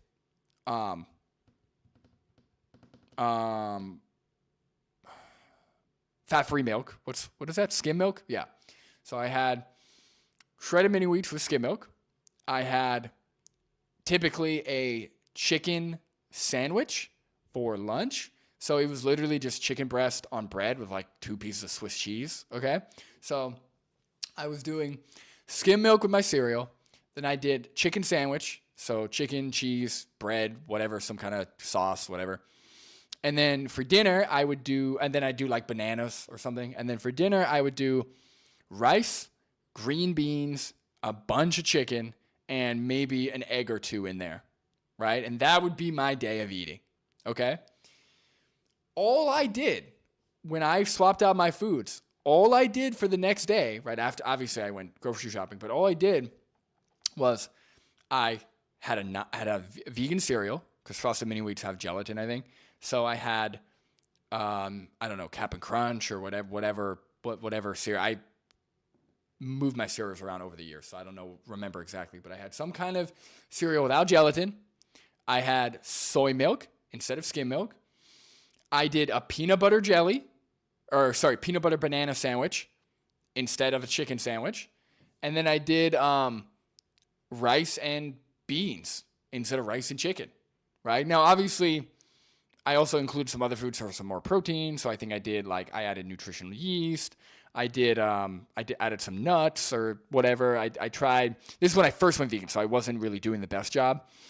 But the point is, I didn't change everything I was eating. I just substituted. I just took out the animal product and I put in something that was plant-based that I liked. It's as simple as that. You know, it's as simple as that. Like nowadays, I don't even think about, I just eat what I enjoy. I just find it vegan. Right? Tonight, I'm going to do pasta and steak. Right? I'm going to do the Beyond Steak. I'm going to do some noodles. And that's going to be my dinner. Easy. Takes 2 seconds. You know, like it's not rocket science, guys. You know, obviously, if you want to fine-tune your diet and make sure you're getting X amount of, which I do, I track all my food.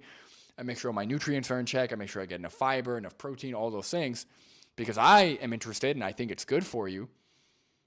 But you don't have to uproot your entire being just to eat vegan or just to live vegan. You know, I always say, like, think about what you normally eat. And I say this on the street too. Like, okay, if your normal dinner is steak, broccoli, and potatoes, right? Have that same meal. Just find something to substitute for the potatoes or for the butter or for whatever you're using, right? Okay, you want broccoli, you want potatoes, you want a protein, great. Do broccoli, potatoes, and chickpeas. Do broccoli, potato, and tofu. Do broccoli, potato, and fake meat, mock meat. Do whatever you want. You don't have to switch to a big bowl of salad with nothing in it, which I feel like people think you have to do. All right, guys, we're not even halfway through. So I don't know. All right, let's keep going. End where it's like human lives matter, animals' lives matter. Like, do plants' lives matter? Like, do their lives matter too to you guys, or is No, she fucking did. Oh my God. What's happening? Plants. See, I told you she was loony.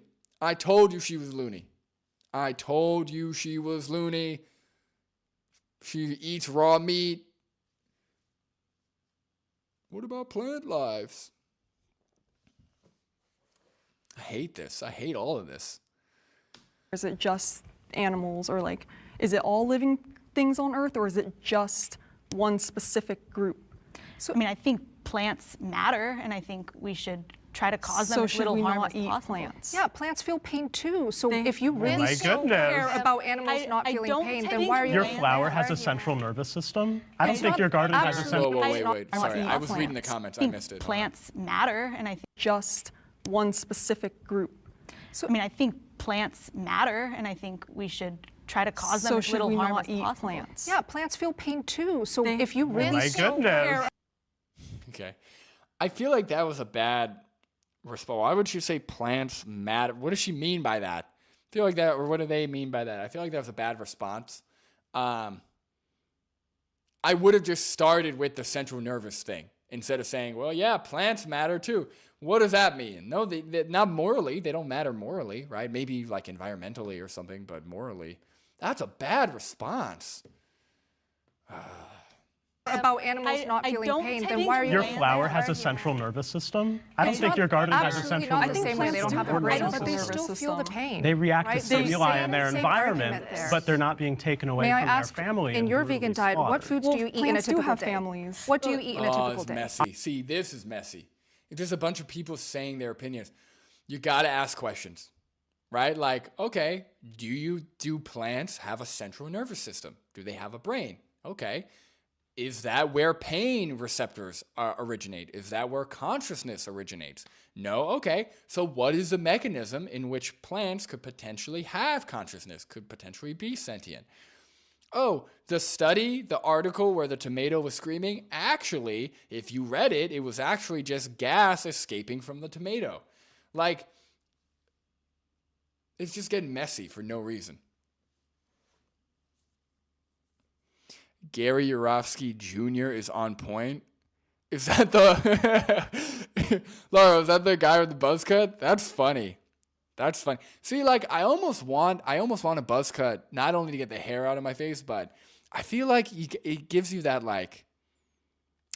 punk look, you know? Like, I feel like with the buzz cut, you know, you're in line with all the other great punks, you know? Gary Yourofsky, Ian Mackay, this guy, you know? I feel like that punk look is cool, but the problem is, I also like the hair. I also like having hair too sometimes. So I don't know. I think about it.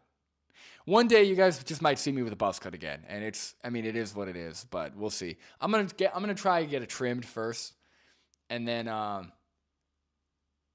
if I hate it, then I'll just buzz it probably, but we'll see.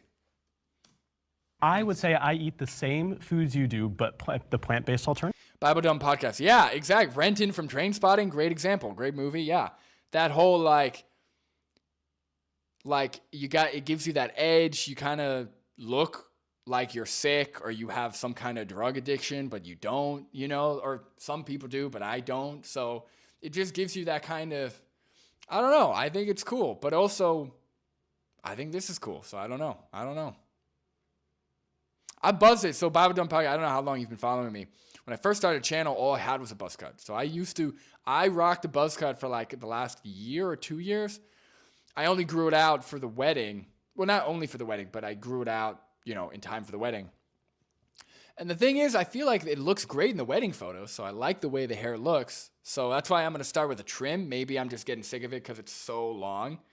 Like I've been growing it out for like well over a year now at this point probably. So it's been very long. But I don't know. I'll get a trim. If I'm still not feeling it, I'll buzz it. I could always grow it back.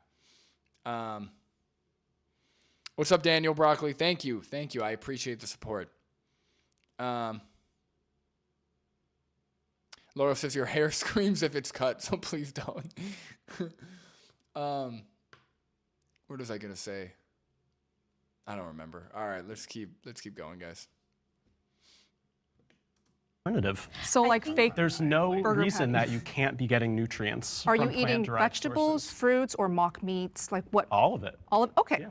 Did you know that to monocrop and factory grow your plants, so Oh many my God. rodents, so many insects, bugs are being killed? Did you know how So much if you really plant and care- crop growth so if goes you into really care, then feeding why the don't you fight for livestock, them? the livestock What do that you you're think your cows are consuming? That is fed? nourishing Soy the and animals crap. that you're Okay. trying But to eating save. animals it kills so many more plants.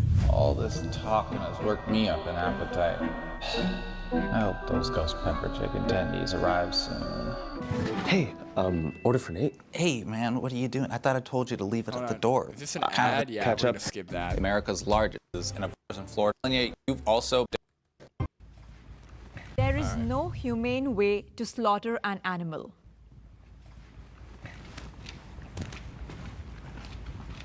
I think there are especially inhumane ways to slaughter an animal.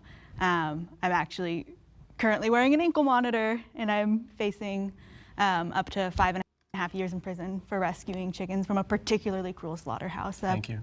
Thanks. Wait, that's kind of cool. They're wearing an ankle monitor right now. That's kind of cool. It's kind of badass. Maybe they should buzz their hair too. That's like, if you're wearing an ankle monitor, you gotta buzz your hair. Like that's the rule. Guys, I'm really struggling with my hair decision. Please throughout this, if you can give an opinion, buzz it or trim it. That's the question. Trim it to where like take a few inches off, or just buzz it like this guy.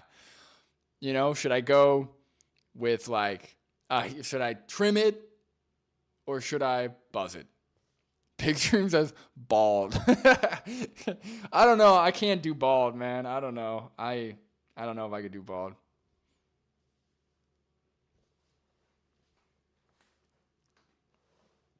Yeah, if I met someone and they were like, yeah, I'm wearing an ankle monitor because I tried to save animals and I'm facing prison time, I'd be like, I don't know. I'd probably give them a hug or something. I'd be like, look, you're on a whole nother level.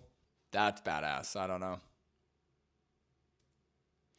Nerds like us, I actually thought about a mohawk. Don't even put that in. Please don't conflict me anymore. Because I have the length for it. So I thought about I could just literally, I've always wanted one. I've always wanted to do it. I thought about I could just do it.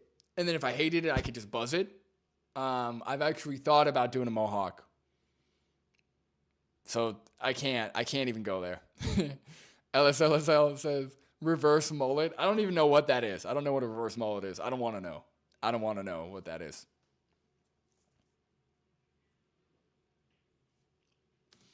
It's a Purdue's Petaluma Poultry Slaughterhouse, and they were exposed for boiling chickens alive and other atrocities. And I mean, which is obviously sadly more common than people think in slaughterhouses. But even, while I am grateful that I was able to save a few chickens from an especially horrible fate, I know that there's still no humane way to kill an animal. I look at it in the same sense that humane and slaughter, actually, they don't go together. I don't see how that's possible. I mean, yes, of course, in the past. Look, the guy behind him, right, the non-vegan leftist, he's shaking his head like, yeah, this makes sense to me. Go vegan. This guy, the guy to the right of him with the, I don't know what they're called, but the thing around his neck, he should be vegan. He's agreeing with the vegans' points. Like, I don't know what's stopping him. Would we have considered that slaughter, what I'm talking about is human sacrifices to said gods and different ideologies. They would take the first virgin or whatever and sacrifice them, and she didn't want to go, but of course the people thought that that's the way it should be.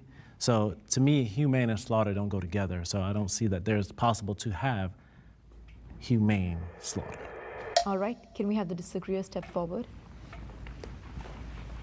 So the way I see it is that if we are not using the animals for food, there is a chance that out in the wild they are being hunted, eaten, killed by other predators to be used as food at the end of the day. What? No, see, this is the danger when you don't properly address the point, because it will come back. It will come back, right? They didn't properly address the fact that animals are the animals that everybody eats and exploits. They're bred, right? They're bred into existence. So guess what? When you don't properly address it, it comes back. She's still making this point of, well, the animals, we're saving them from the wild. No, you're not. No, you're not, buddy. And I see it as like the scarcity of life is what gives our lives value, right? The fact that death is coming for all of us is what makes our lives so beautiful and meaningful. And animals fully understand this. When they're out in nature, they're living in constant awareness of their own survival. They play this balance between being predator and being a prey. They know that survival is never guaranteed for them. And so it's the same understanding that makes our lives so meaningful. And so, guys, I'm gonna try and speed this up just a little bit. If it's too much, just let me know. Try 1.5. So for myself, when I'm eating my raw meat, I am eating this with the utmost highest sense of gratitude, knowing that this flesh came from a live animal, that this life had a sacrifice. It comes with a sacredness to it, and I'm trying to work towards more and more, using every single part of the animal, not only eating the meat, but like using as much as I can to honor the life of the animal. It's like they're like parrots. They just keep saying the same shit. Respect, use all animal. It's symbiotic. It's all these. It's sacred. All these things. Are you actually gonna address the conversation, like the point on the table, or you're just gonna say the same stuff over and over again on repeat? Hello, Ben the vegan farmer. You should have came here. I posted I was doing this at like 5 hours ago. You shouldn't have watched it on your own, all right? You should have came here, Ben, the vegan farmer. LSLSL says, just kidding, by the way. Justifying your killing with associating some kind of fake spiritual meaning to it is disgusting, embarrassing. Right, exactly. In fact, most spiritual practices, from what I've seen, are spiritual, I guess, endeavors, right? It's almost always about not killing. Right? It's about respecting all living or sentient beings. It's about not killing. It's about literally living and let living. Right? I've never seen any kind of text or any kind of ideology or like spiritual, umbrella or whatever that actually views killing or views the ending of a life as spiritual. I've never seen that. I guess it's just carnivores. The carnivore is the new spiritual branch that views slaughtering animals as beautiful. I don't know. And I think in today's world, it's so normalized to practice low vibrational eating habits, like not knowing where your food's coming from, or like eating, slouched over, watching a low vibrational YouTube video on your phone, not being grateful for what you're eating. And so, especially because what I'm eating, there's attached to it a sacrifice, a life, a sacredness. I feel even more grateful and more mindful when I'm eating it, understanding the value of its nutrients and that it took years for this animal to develop its nutrients in order to nourish me. No, it's not in order to nourish you. They're developing nutrient, whatever the fuck that means, to live, to sustain their own life. I wish somebody would just ask her, well, what if the roles were reversed, right? If there was an alien species, or if the animals were in your position and you were in the animal's position, would you still view that as moral? Would you want them to stop, or would you be okay with them just killing you because they want to? Points you early on made is like an animal has a chance of being killed just out in the world. and they could be killed in a horrible way. I mean, first of all, we're breeding these animals into existence, and we're farming them. Bible Dumb Podcast says, LOL, you haven't read Leviticus. I don't know if that's in response to me. Yeah, maybe. I have heard there is a lot of death and promotion of killing in the Bible or in Christianity. So maybe I'm wrong. But you know, 10 Commandments, you know, thou shalt not kill. You know, like there's nothing that actually glorifies or like tells you that killing is spiritual or something, you know? But that's funny. Yeah, I have no interest in reading the Bible, but maybe one day. I probably should. Just to know when I'm talking to non-vegans. Typically on a mass scale. There's not really, you know, that element of it. But also, I could say the same about you or myself. There's a chance that when I walk out of here today, someone will stab me to death. That is a real possibility. Would that make it the most ethical thing for you to more humanely kill me right now? But it helps us understand like the scarcity of our life, the value of our lives, knowing we could walk out of here and be stabbed. That's why our life is so meaningful. That's why it's so meaningful to eat the animal knowing it comes with a sacrifice. It doesn't have to be an inhumane way. You can still respect and honor that. I don't find meaning in my life because I know that I might get stabbed to death when I leave. You don't find meaning in your life because you know that our life is temporary here, that we are going to die one day. That is what makes living like each moment so valuable. I disagree. Yeah, going to die one day is not the same as systemic breeding, exploitation, and then throat slitting at a fraction of their life.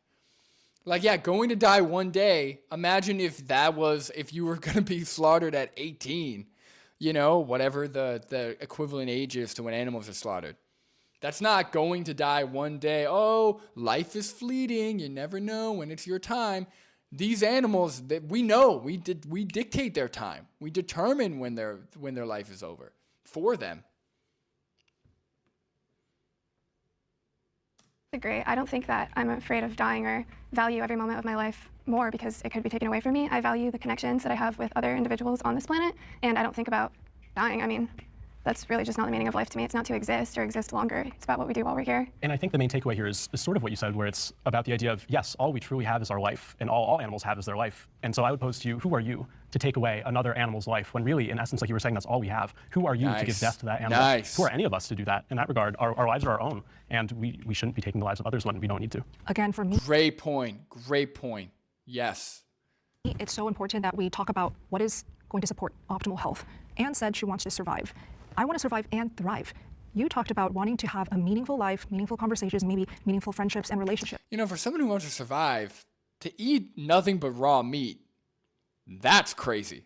Like, yeah, I value life and I want to survive as long as I can. So I'm just going to eat nothing but raw meat. That's insane. That's nutty to me, especially when we have a history and proven risk of food pathogens, but also when we look at the science and it almost all supports better health outcomes with less meat consumption, that's crazy to me. A friendo says, I've been barely surviving for 9 years. Yeah, it's going to be 8 in March, so I'm doing another Veganiversary live stream. I mean, I don't know why I'm even saying that, but I'm excited. I like doing it every year. I like to eat a big meal and hang out. Hopefully Julia would join me if she's free, and we can have fun. If eating meat, sustainably raised, can support having somebody having a meaningful life, I don't think we should be shamed for choosing to eat meat. So you guys said the word anomaly a lot with my case. If you take 2, 3, 4 hours just immersing yourself. Guys, I forgot I put it on 1.5 speed, and I thought her blinking was like in real time.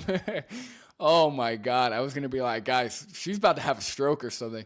In the meat eating community, you actually will see a lot of vegans who have had to quit that diet because their health also declined.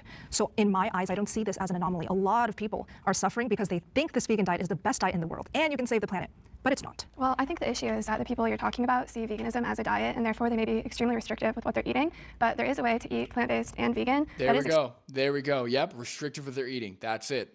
Extremely healthy. And I mean, there are a lot of testaments to this. And I also have seen the videos that you're talking about. Yep. And it's usually an insane switch up. It goes from one end to the extreme other end, like raw meat.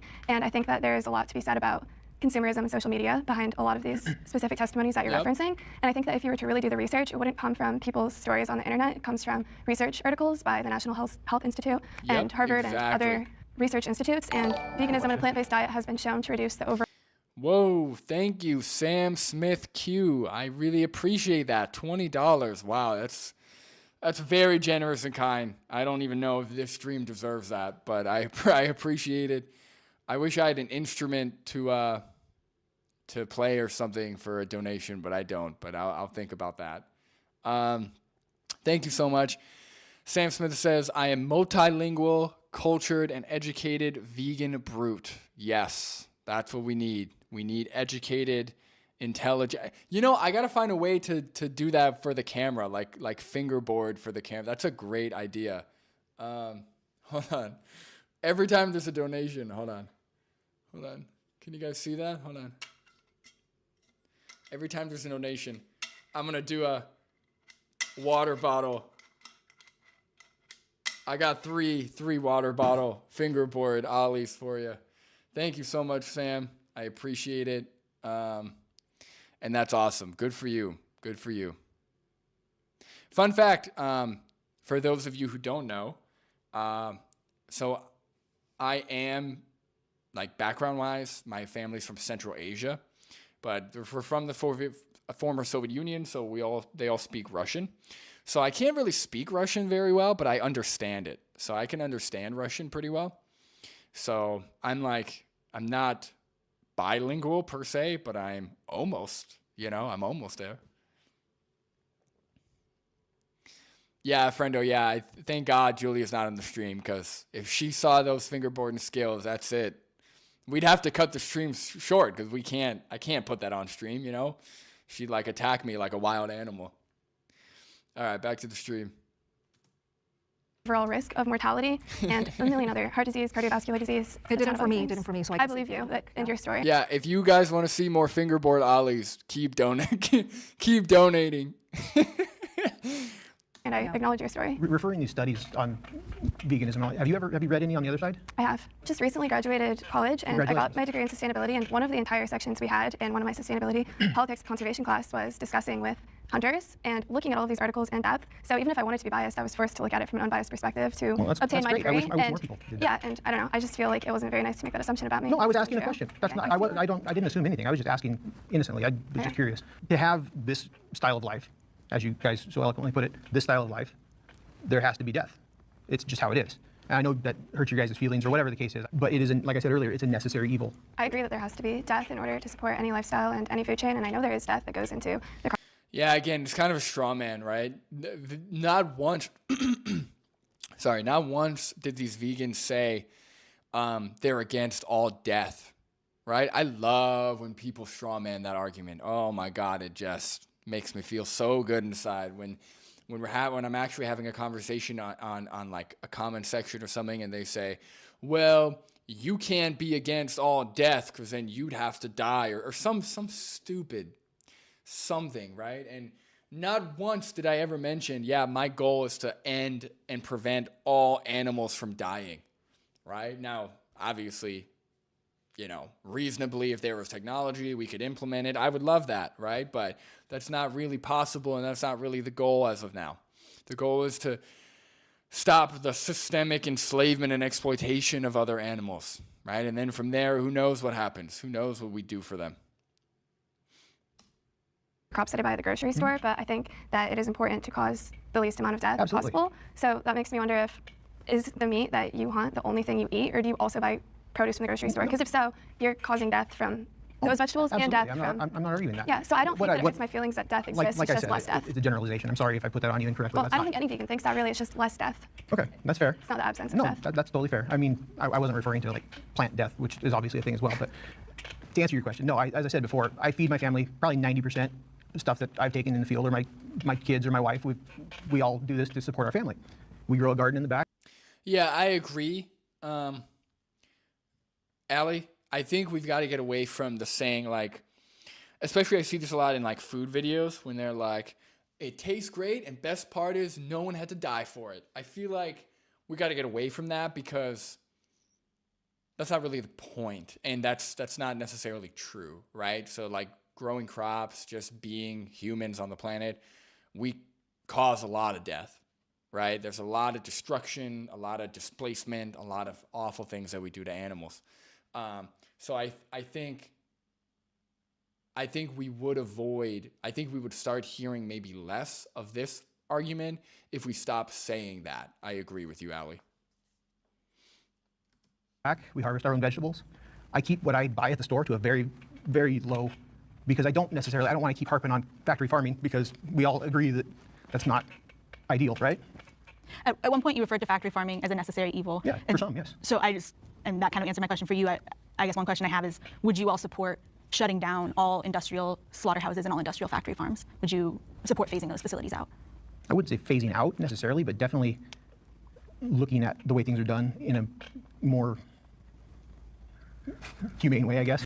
Oh my, that's the also thing I love is when you actually ask, right? Because when people are like, yeah, I'm against factory farming, I'm like, okay, so you should already be vegan, right? Because 99% of the animal products and animal flesh secretions, whatever, that's available is already factory farm. So you should already be vegan. I always say that all the time. But separate from that, when you ask them, like, okay, would you be in support of banning factory farms? They're like, not necessarily getting rid of it, but, just reimagining it, re-examining it, reevaluating it, looking into it. Like, what are you saying? People are already doing that. Sam Smith Q says, has Julia seen you buzzed? I'm assuming you're talking about my head. And if that's the case, yes, Julia was with me when I had a buzz cut. She likes the buzz cut. Like, I don't want to toot my own horn here, all right? But I think I have a nice shaped head for a buzz cut. So it's fine. My ears are kind of big. So I like that the hair hides the ears a little bit. I just look a little less goofy.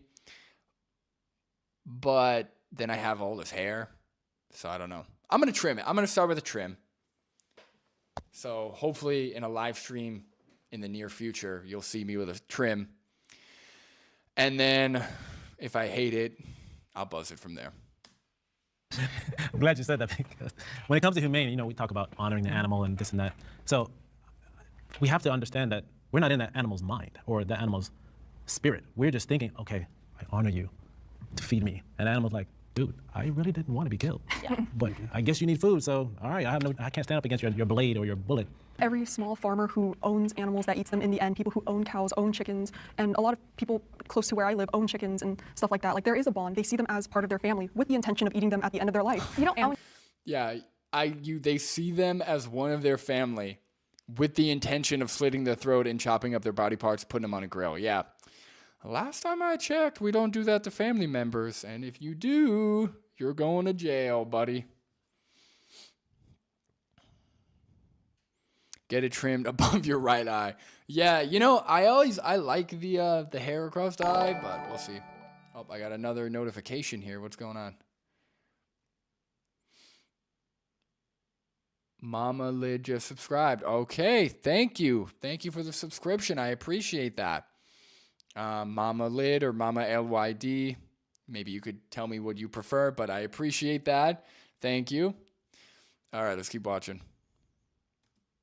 Own your family. Okay, maybe that was a wrong choice of word, but it's like you protect your family. You protect them. They're part of your family. As soon as they're at the slaughterhouse, there's no one to protect them. As soon as at the slaughterhouse, they are screaming at the top of their lungs, begging for help, and nobody will I understand that, but I think I think we're all in agreement. Factory farming is bad. I'm not talking about factory farming. I'm talking about the slaughterhouse. The slaughterhouse is necessary for the type of agriculture that you are referring to. For small farmers, they send their animals. Most of the time, most of those small farmers send their animals to slaughterhouses, often to industrial scale slaughterhouses. So I have a question, and I really want you to answer honestly. Not that I think you wouldn't, but if you raise an animal, you gave them a name, say it's a baby pig, you raise them from a baby, you give them a name, you love them, you take care of them, maybe they even, as a baby live in your house, you treat them like your dog or your cat, could you then slit their throat, look into their eyes and slit their throat when they're 6 months old? That's how old pigs are when they reach slaughter weight, they're 6 months old. Could you slit that 6-month-old pig's throat? Yes. You could do that. I could do that. Honestly. Guys, she's eating raw meat. She can do anything. If you can stomach raw flesh every day, multiple times a day, you're unhinged. You're unhinged. I'd never get anywhere near me. Who knows what you're capable of? You're capable of things that I are only in nightmares. So if you're stomaching raw meat every single day, that's something else, man. I don't know. That's crazy. because I understand the cycle of life and I understand that this pig, Did you slit your dog's throat? I have invested this time into raising this pig, into developing the nutrients, into living a safe, comfortable life, and in turn, I get to be nourished and taken care of as well. So I don't see, I feel like it's almost delusional to not. Ben, I don't want to keep picking on you, buddy, but you come in after watching it, all right, after watching parts of the video, and you're not subscribed. Oh, come on, man. Come on, Ben, the vegan farmer. You got to do it. You got to subscribe. Oh, what is that? Did he subscribe? I heard the buzz. Yes, thank you. Thank you, Ben, the vegan farmer. I knew you'd pull through. I knew you'd pull through here. Thank you, everybody, for the support. We're having fun. I hope you all are having fun. The viewership has been pretty consistent, so I'm assuming you guys are having fun with me. So I think I'm going to do this. I'm kind of sick of doing scripts. I hate scripts. I really like how candid and how, like, in the moment live streams are and street outreaches, and that's kind of the stuff I like. So if I ever want to react to something, I'm just going to do a live stream. I don't like scripting not scripting, but I don't like filming myself, and I hate that. So hope you guys enjoy this. So all right, let's keep playing. Accept that as a reality. So you have a dog? I don't have a dog, but I work with dozens of dogs every day. I understand the relationship of dogs to humans, dogs to dogs, dogs to other animals. Yes. Well, I guess you imagine if you had a dog who you presumably loved, do you think that if you were just really hungry one day and you didn't have access to any other raw meat, that you could slit your dog's throat? I mean, think about the way these dogs, there's many dogs that are stray or maybe put in high kill shelters that are going to be dead. Yeah. Just for existing. Like, why not take the dog in? Like, I mean, I'm not saying I eat dogs. I don't eat dogs. But, if it were this hypothetical situation, giving this dog that guarantee of being fed, guarantee of safety, guarantee of being loved and taken care of, if that is exactly how it comes down to, I have no other thing to eat, possibly nothing at all, then yes, I would have to eat the dog. I have no choice. The majority of people wouldn't do that. I understand that. My family has come from a country where they do eat dogs, so I've seen this happen. And if they're not eating the dogs are just stray. Yeah. The way Asian cultures view pets is very different from here in the Western civilization. If they're not eating the dogs are just stray. I think they're stray because they're bred into existence to be eaten, or for some other exploitative reason, right? It's not like these dogs are wild and they're overbreeding and these people are eating them to control their population. They're bred into existence. In fact, I'm pretty sure they breed dogs specifically for the Yulin Dog Festival. I could be wrong, but I'm like 99% sure that the vast, vast majority of all the dogs in the Yulin Dog Festival are bred into existence for that festival. It's not like they're just rounding up all the stray dogs that are out of control and on the loose and giving them a home. And in fact, videos I've seen from the Yulin Dog Festival, it's all off. They are all like kept in cages with like bags around their faces and shit. Like, it's awful stuff. Like, what delusion is she living in? James Durkin says, are the two carnivores YouTubers? Yes. The one on the left is Steak and Butter Gal. The one on the right, I've seen her before, or seen them before. I just don't remember what her channel is. But the one on the left is Steak and Butter Gal.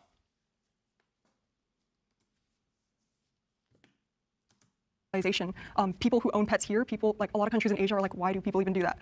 But yeah, people eat dogs there, and it's the unfortunate, harsh reality.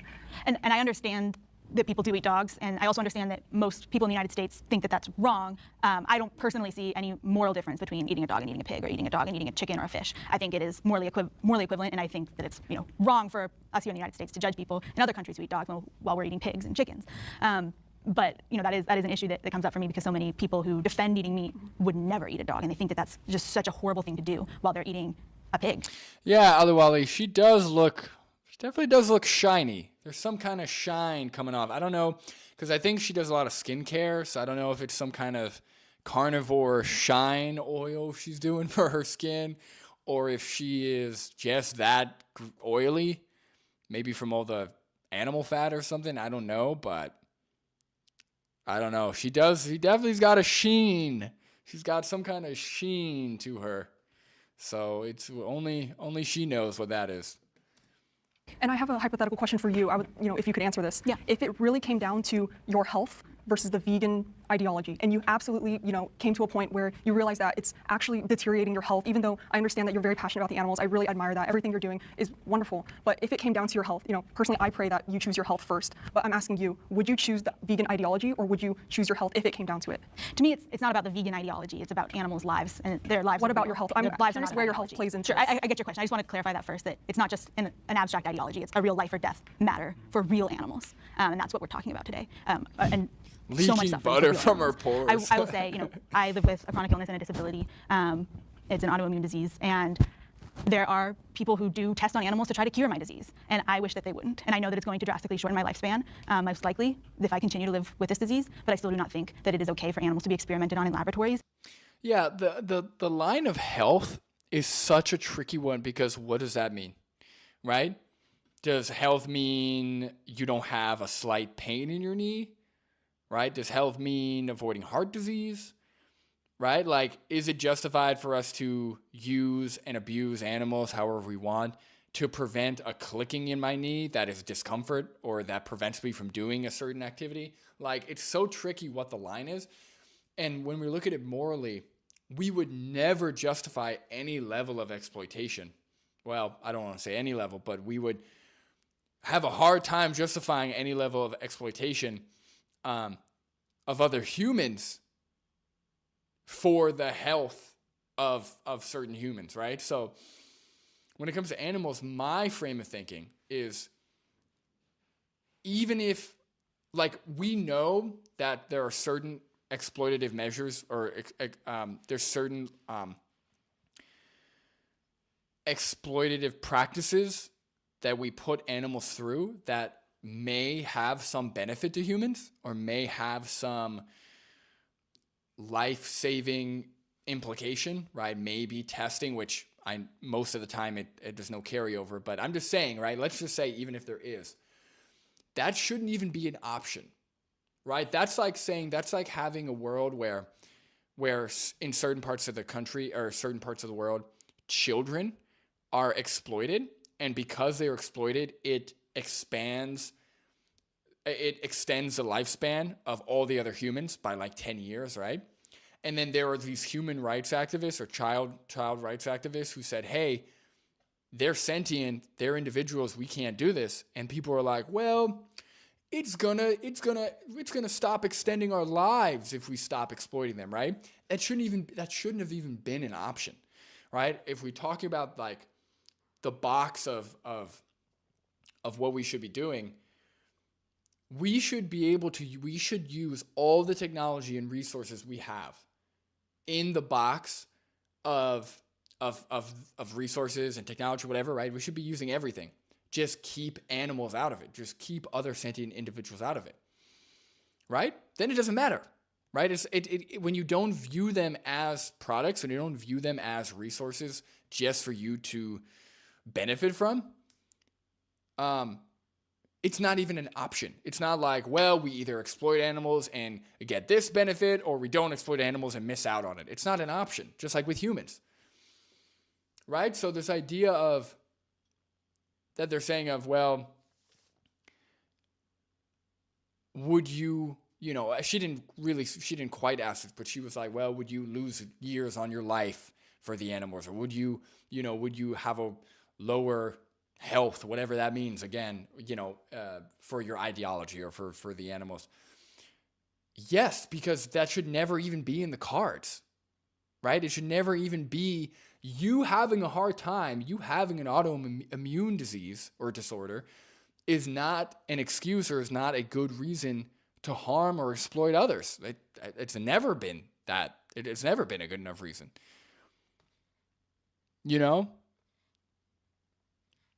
So, I don't know. To cure my disease, because I do not believe that my life is worth more than theirs, and I don't think that they should have to suffer for me. Vegans are better human beings than meat eaters. I think what this comes down to is what we define as a good human being. At the end of the day, I don't see, for instance, trapping animals, killing animals, using animals for our own human gain as a kind, good, and just thing to do. And my definition of veganism is taking a stance that rejects all sorts of exploitation for all animals. And I think that if we as humans can't accept the principle that other animals are not ours to use and exploit, then we aren't just and we aren't good. I agree. They are awesome. I really like the person with the buzz cut. I'm a huge fan. I think like being vegan doesn't make you better by default, but all else being equal, yeah, being vegan is better. It definitely makes you at least a more moral human being or more moral person compared to not, right? All else equal. Obviously, there's a way of offsetting the good you're doing with your veganism by doing all other awful things, but all else equal, it's definitely better. Believe that there can be exceptions, and I think they're extremely rare. Like if somebody was on the brink of death and it was proven to only be because they're eating a vegan diet, or if they're living in indigenous societies where, even if it's part of their culture, I don't fully support that, but if it's a type of land that's not fertile to grow crops or harvest crops, these people could be exceptions. But I think that not taking a stand against oppression is always going to make you a worse person than someone that is.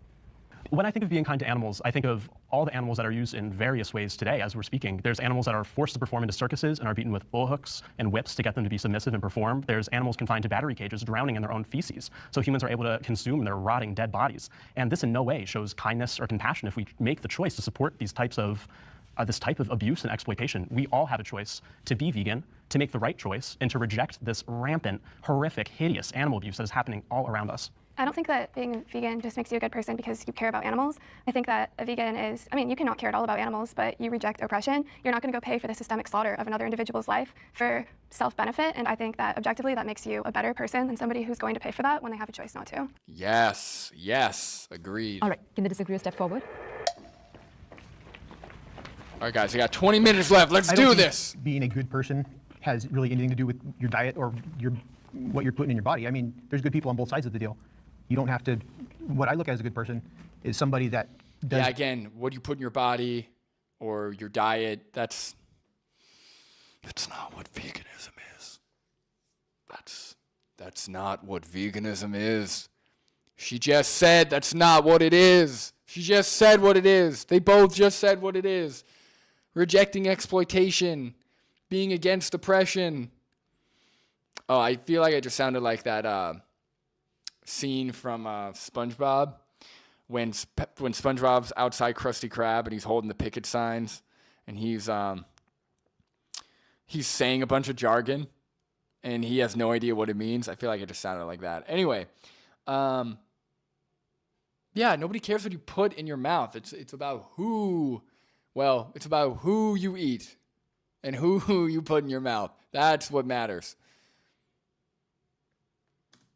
The right thing in their mind.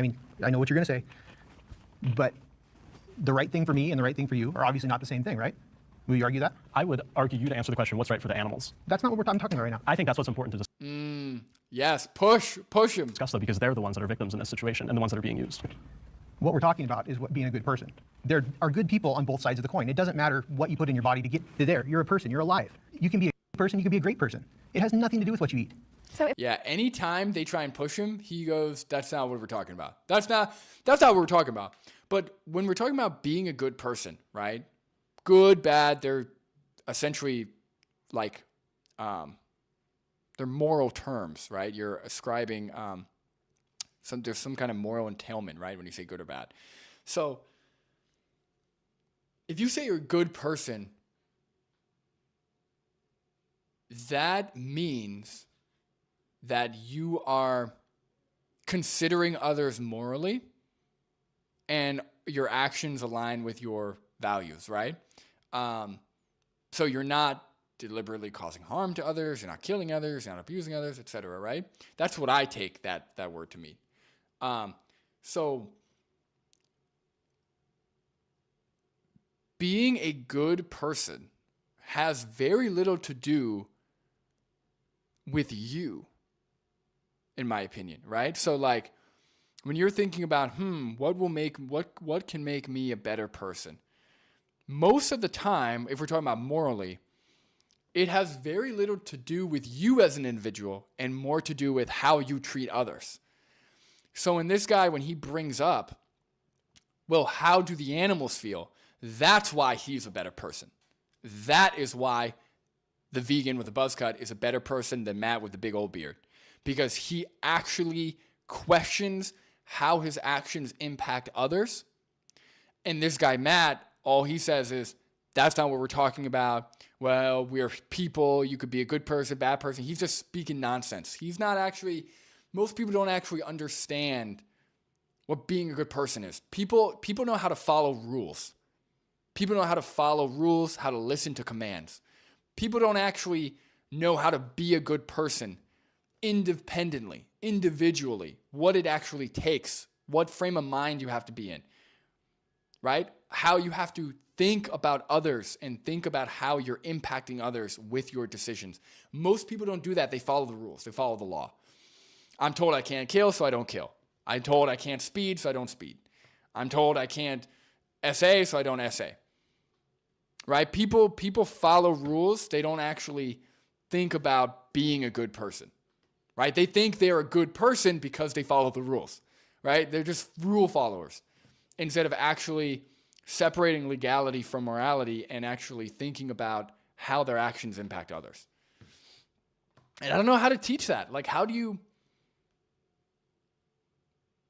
why can I, and I'm assuming almost everyone else in the chat, why can we think that way, but others don't, right? Is it environment? Is it education? Is it something you're born with? Is it IQ? Is it emotional intelligence? Is it levels of empathy?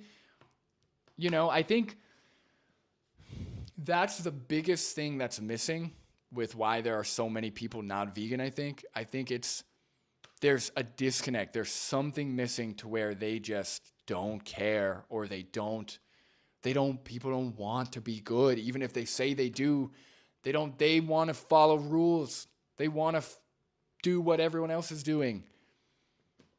It's so interesting. Human psychology is really one of a kind. There's nothing else like it, and it's so interesting and confusing.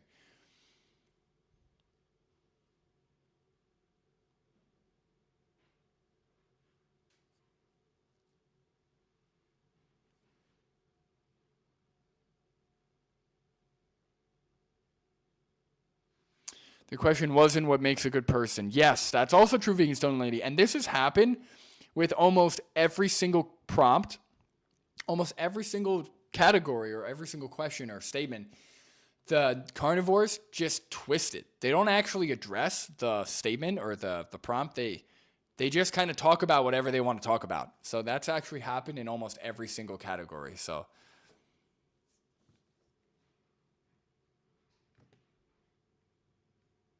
if we eat another human being, but everything else we do is completely Hello, Haas moral, Vegan. does it make us a good person if it has nothing to do with what we eat? I mean, the animal didn't want to die, that person didn't want to die. I just personally don't see the difference. And the main takeaway here is that you do have a choice. You don't have to support this type of violence and cruelty, but yet people do. Okay. And I don't consider that good. That's and fine. That's like I said before, that's your opinion. You're allowed to have an opinion. So am I.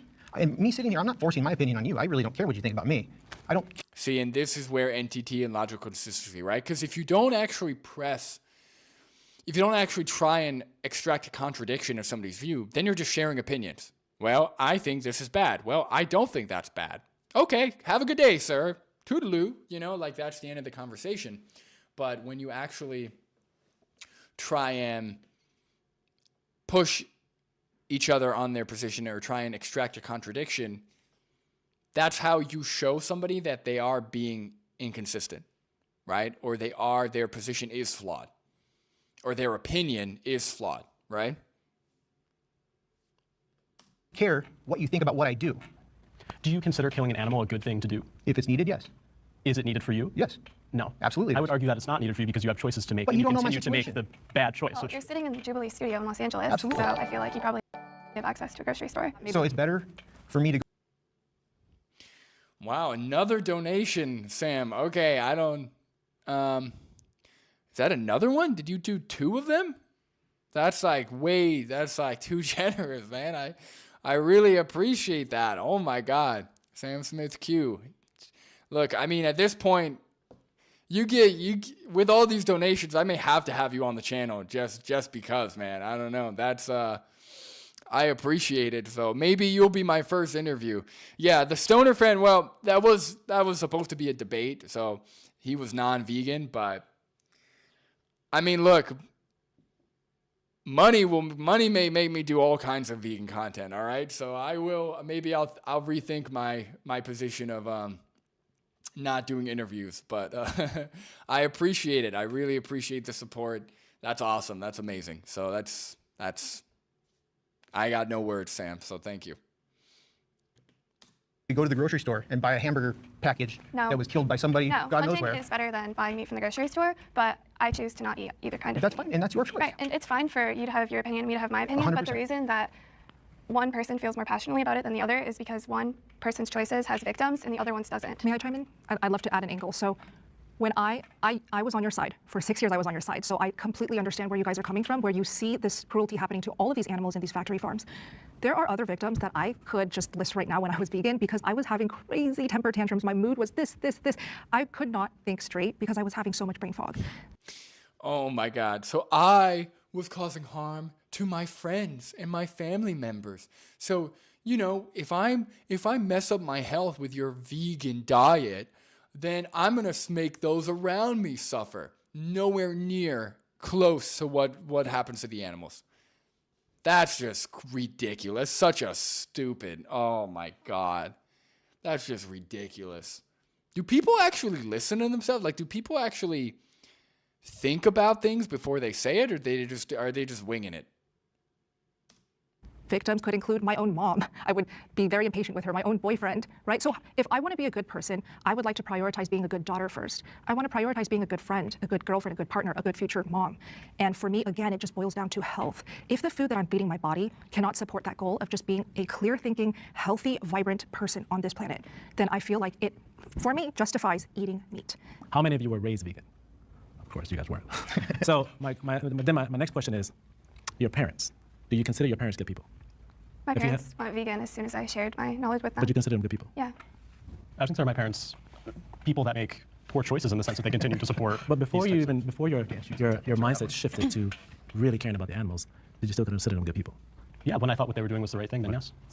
Yeah, I mean, my parents are currently vegan, but I think that they were good people before that. And I mean, I was torn on this prompt because I do think when we get to like ranking who's a better person or a worse person, it's just kind of dangerous territory that I don't love because I think good people can do bad things. Correct. And so that was what I wanted to tap on, because the one reason that allows me to really impact many lives is because I've never been that type of individual to punish people for not doing what I do. Right. It's never been my thing. But I always like to come at them with a sense of meeting them where they are, because if we say a good person is this, then if you weren't raised that way, you're saying your parents were inherently bad. They were bad because they were eating meat, and then they didn't know about it until later on. Once you, because even my mom was a vegetarian vegan. So if she wasn't, I wouldn't consider her a bad person, because I have plenty of my family are like that. They see me as this anomaly, like, I don't know how you do it, but you look good. You're definitely getting your protein.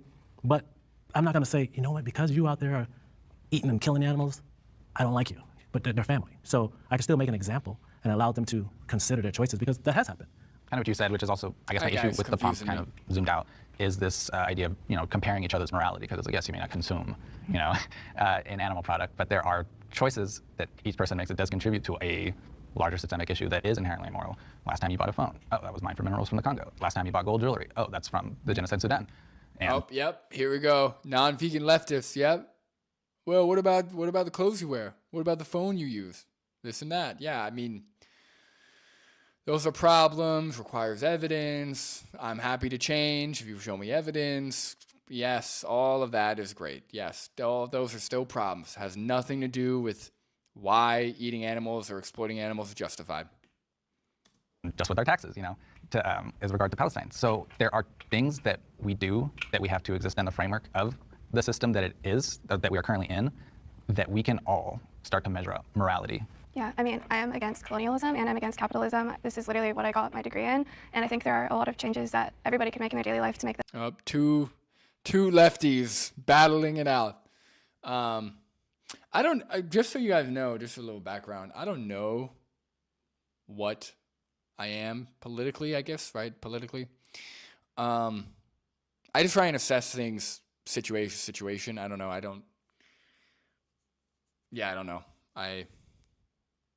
I'm not going to get into all of that, but I can smell a lefty. I know a lefty when I see one. You know, they're gonna battle it out with the colonialism, and they're gonna debate each other on that right now, real quick. So that should be interesting. I'm a better person, and I think that some of those changes we can't make right now because the system is oppressing us in a way that disables our free choice. But I just think that if somebody has the same ability to make choices as me and they're choosing to buy a slaughtered animal's corpse, there's nothing good about that. And I fail to see how that. They might actually get through. You know, I sometimes for a non-vegan leftist or lefty, it takes a vegan lefty to really like use their own language, you know, like you use your own language, use their own framework to illustrate why what we're doing to animals is wrong and actually goes hand in hand with what they're fighting for. That actually might work. That doesn't make you a worse person than someone who's not doing that. I can see myself switch to the other side. Just the last one. Please tell me it's the last one. Oh, God. Okay, we got one more. So, you know, diet is not so black and white. I think like yes. The non-vegan, of course he said he could see himself because he recognizes that things are making a little bit of sense. When it comes to what you're eating, it's really about the quality of what you're eating and the intention behind why you're eating it, right? So I'm just gonna paint two extreme examples. Let's take a vegan who's living out in the lush environment, maybe along the equator, maybe walks barefoot every day, sees the sun, and is growing this beautiful mango tree that is grown on good soil, receives good sunlight, and they're in a good community. So this person who's eating this fresh mango off the tree, you know, living a very vibrant life. On the other hand, let's take like a corporate city person who's working. I'm sorry, does she think that somebody can sustain themselves on just fresh mango? Because I assure you that's not going to work. Now we're starting to understand the reason why these ex-vegans didn't make it. When people are like, you know, let's say somebody's out in the sun, 24/7 out in the sun, 24/7 staring at the sun with their eyeballs, right? Let's say they're out on the equator, by the equator, burning up in the sun, getting blind, getting blind from the sun, eating nothing but fresh mangoes, eating 20 mangoes a day. Let's just say let's say we have somebody like that.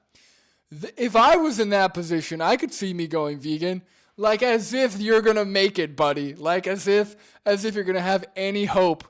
Sun gazing, sun tanning, 20 all day, eating nothing but fructose. It's not going to happen. Like you can't live off of just fresh mangoes on a mango tree. What are we talking about? Oh my God. Like this whole this romanticism of being out in nature, walking barefoot. There's a reason why we invented shoes. It's because there's shit on the ground that can cut our feet, infect our feet. It could cause foot issues. There's a reason why. Now, some shoes are over-engineered, like high heels. Those should have never been invented. Those are awful. But for the most part, having some kind of protective footwear to not cut your feet on shit, that's beneficial. Oh my God. I can't, like, some of these like ideas that these people have of like the perfect life is just laughable. Like, it's like their perfect life is equivalent to if somebody had the goal of getting skin cancer before 60 or something. Like that's the same life path. Like getting skin cancer and like being malnourished. Like that's, if your goal is to do that, follow what they just said. Follow their dream. A 9-to-5 who's sedentary, exposed to constant blue light, who during lunchtime goes through a drive-through, orders a 20 McChicken McNugget, chicken nuggets, and is sitting in his car hunched over, watching a video on his phone, not even grateful for the food, not even knowing where it comes from. Like, I would say mango eaters probably living a more vibrant, healthy life. So I think— No, they're not, because in a matter of years, they're going to be malnourished and they're going to have to be hospitalized, or they're going to be raw meat eaters. No, they're not. I mean, well, first of all, there's nothing wrong with watching stuff while you eat. I can't, guys, The modern world has crippled me so much. I can't eat until I watch something, all right? Now, that's a kind of an exaggeration. Obviously, I'll eat anyway. But really, it really tickles my fancy. I really enjoy the periods of the day where I get to eat and watch a video or watch something. So that's one thing. So let's not even criticize those. That's a great joy that I value very much in my life.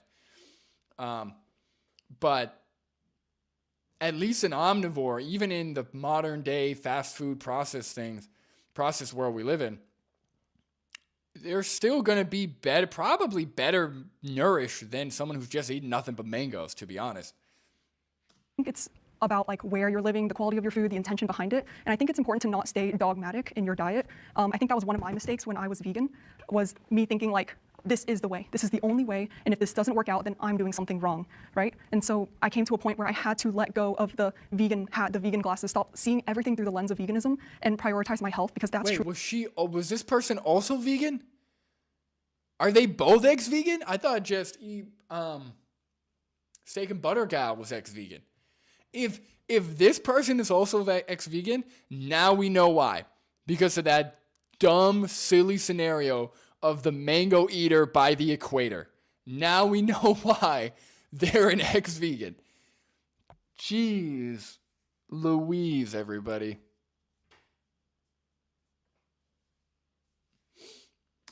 Truly what it came down to. Now that I'm eating raw meat, I don't want to just like unpack my bags and say this is the only way and this is how everyone should eat. I think it's just like you take feedback from your body day by day. You understand a little bit deeper about nutrition, about diet, about your body, about the world. And with that information, you make tiny adjustments on the way. I mean, I could see myself like indulging into a vegan diet as kind of like I've hammered. There are from. Did you say indulging into a vegan diet? What the fuck does that mean? An ideological standpoint, I do agree with a lot of principles of veganism. I think for me, like I try to limit how much like meat I purchase, I consume. I try to dial it back and like kind of wean myself off.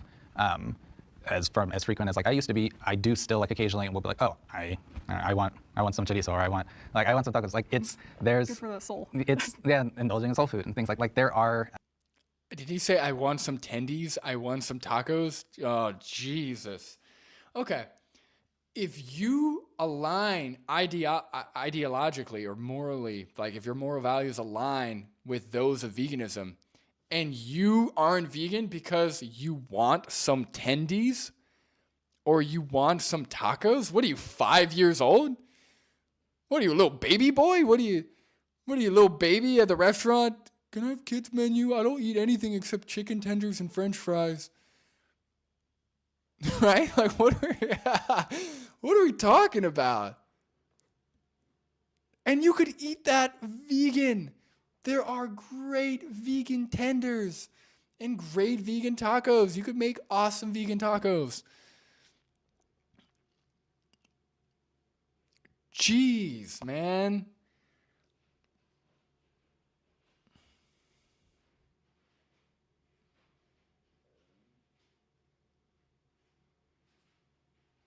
Guys, my brain doesn't want me to continue. I just paused for so long because my brain is telling me just end it. Just end the stream. But I want to finish it. And you guys are still here and you guys are watching and engaging, so I'm going to finish this. Let's do this. I'm doing it for you in the chat. I'm doing it for the animals. If any non-vegans ever watch this, I'm doing this for myself to pass the time in these cold winter months. So let's do it. Like I will pivot to that because I mean, one, like it is what I grew up with, and just culturally, like what, like the meals we would always make, or what's always present, like at like the cookout and stuff like that. But I wouldn't go so far to say like, oh, I'll never go like vegan entirely. I think I could definitely see myself moving towards that, especially with like the opposition we have to just a greater systemic issue that our current consumption like patterns are within society. All right, can the disagreeer step forward?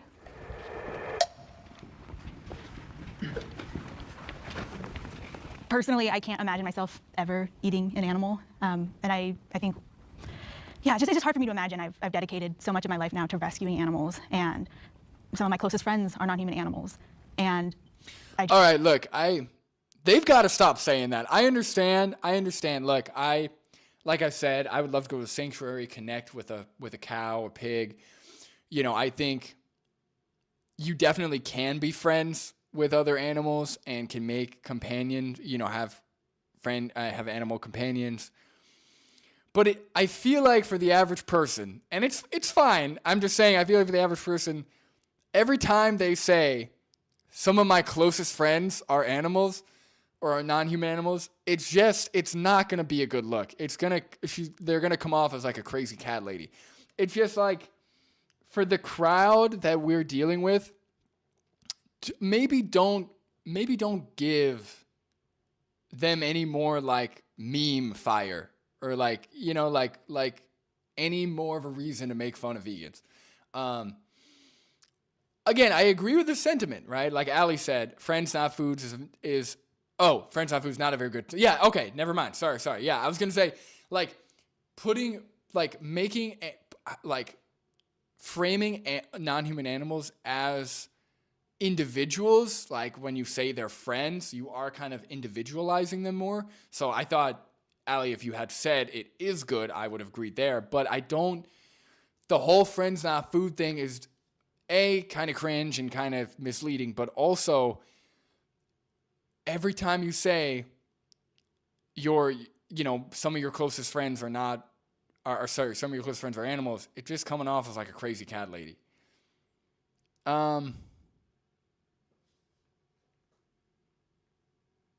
Sam Smith Q, is that another donation? That is, Sam, all right, you're too kind at this point. How's it going? I love that. That's hilarious. $4.99. I really appreciate it. Appreciate the donation. That's awesome. So thank you.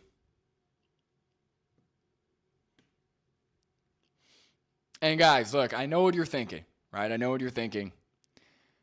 If I donate and I do a chat, it's going to make Brandon feel bad because he's going to think that we think he's poor or something, or like he's desperate for money. Rest assured, I don't think that. All right? So don't worry. Just open up your pockets, your pocketbooks, your wallets. Just let it fly. All right? Never feel like you're like pitying me. All right? If you feel like you got a donation in your heart, just let it go. Don't even worry about how it's received. All right? But all jokes aside, yeah, I wish this vegan stopped saying that all her friends are animals or something. Otherwise, Blue Vegan, $2, so Sam isn't alone. Thank you so much. Thank you. Wow. The support tonight has just been, it makes, honest, like dead serious, it does make me feel very good. It makes me feel like I am not wasting my time and I'm actually doing something. So Brandon is exploiting Sam. I assure you I am not, all right? They have free will, I think, as far as we know. All right, let's continue. I just couldn't disconnect myself from that to actually engage in eating an animal's dead body. It's just completely unimaginable to me. Animal liberation is what I believe in with every fiber of my being. And I've been arrested 8 times fighting for animal rights. I've investigated factory farms and slaughterhouses across the country. This is my life. And I'm going to continue fighting for animal liberation until the day I die. I think for me, it took me getting to the point in my health where it was debilitating. Right there. And I bring this up because a lot of people who eat meat again after going vegan, they will never go back to vegan because it just doesn't help their health. When I investigate these facilities, I engage in disease testing. So I'll take a deceased animal or fecal samples out of these facilities and I'll send them off to a laboratory for testing. And over again, we find they are filled with dangerous bacteria and diseases that are zoonotic and can spread to humans and are especially putting my life at risk as someone who's immunocompromised and putting other chronically ill people's lives at risk. And obviously, there's a lot of scientific evidence that dairy and other animal products cause autoimmune disease. Yes, studies may say one thing, but do they really say it caused it, right? So let's not make these Studies may say one thing. Yeah, I wish they did talk a little more about nutrition because the studies are almost unanimously on the plant-based diet side. That's one thing, but also I wish they had someone who's familiar with her content, with Steak and Butter Gal's content, because they just make shit up. Like they lie all the time and they just make shit up. Sam Smith again with, dude, Okay. All right. My contact info is in the chat.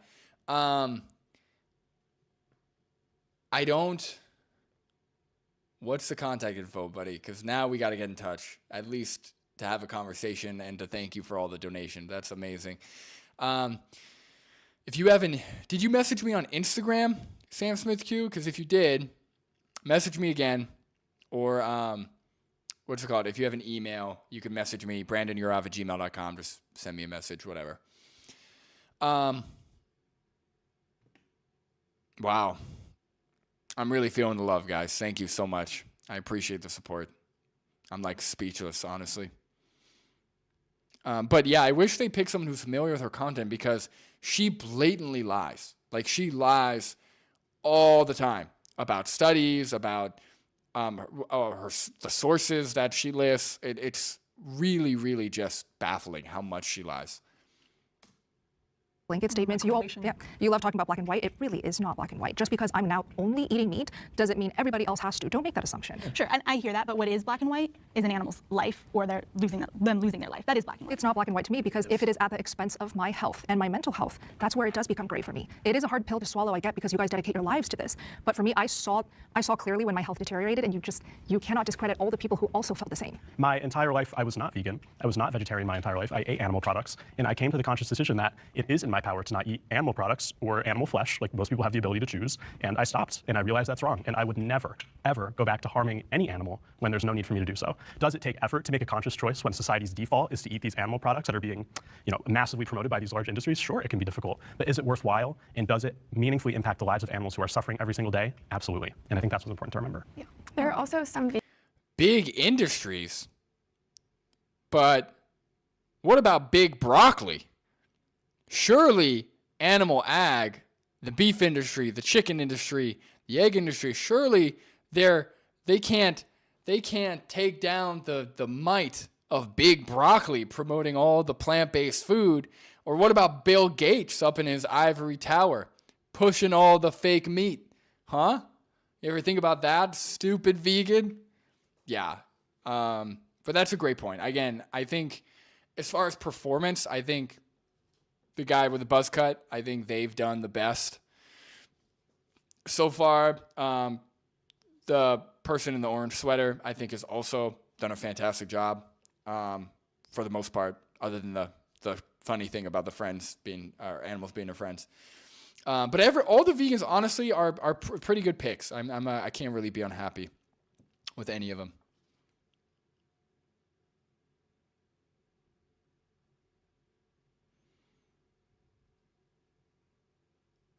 All right, let's go.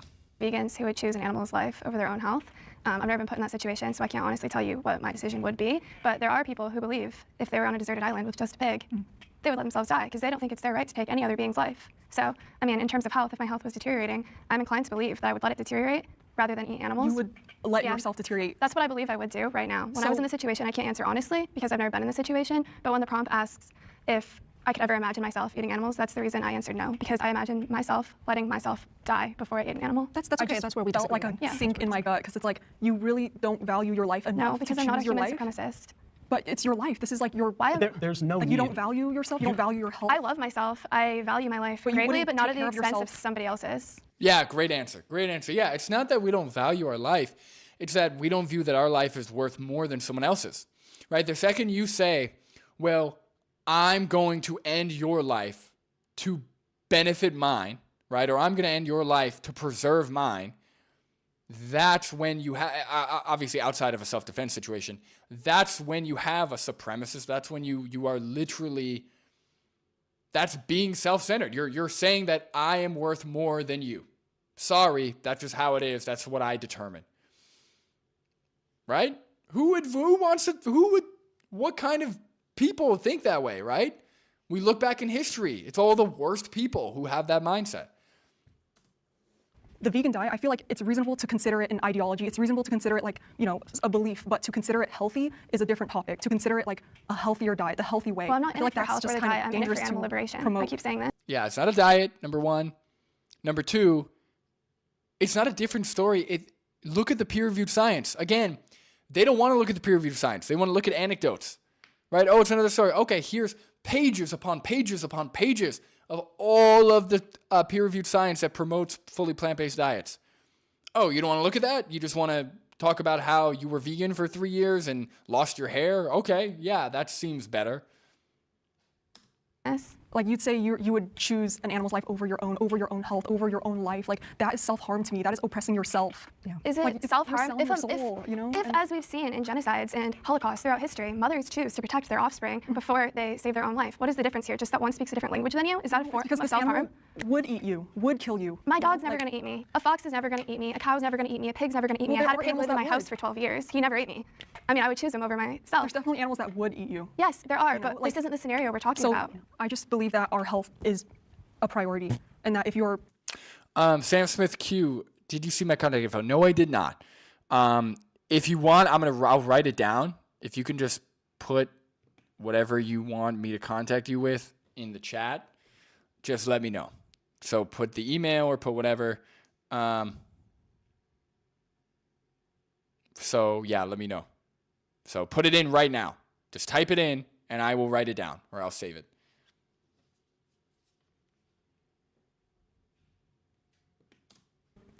subtracting your health for another animal to live so that they could be eaten by another animal. I just feel like that's dehumanizing I just think that is an abstract. Yeah, because I'm not subtracting my health right now. I'm just giving my answer to the prompt. If I can imagine myself doing it, no. Is it happening now? Also, no. Yeah, I know. I'm just very passionate about this, and just hearing that you would choose the animal's life over your own really struck a chord with. I'm passionate about people being self-centered and doing whatever it takes to make sure they feel good. Doesn't matter what's at stake. What are we talking about? Because I'm passionate about being a myself supremacist.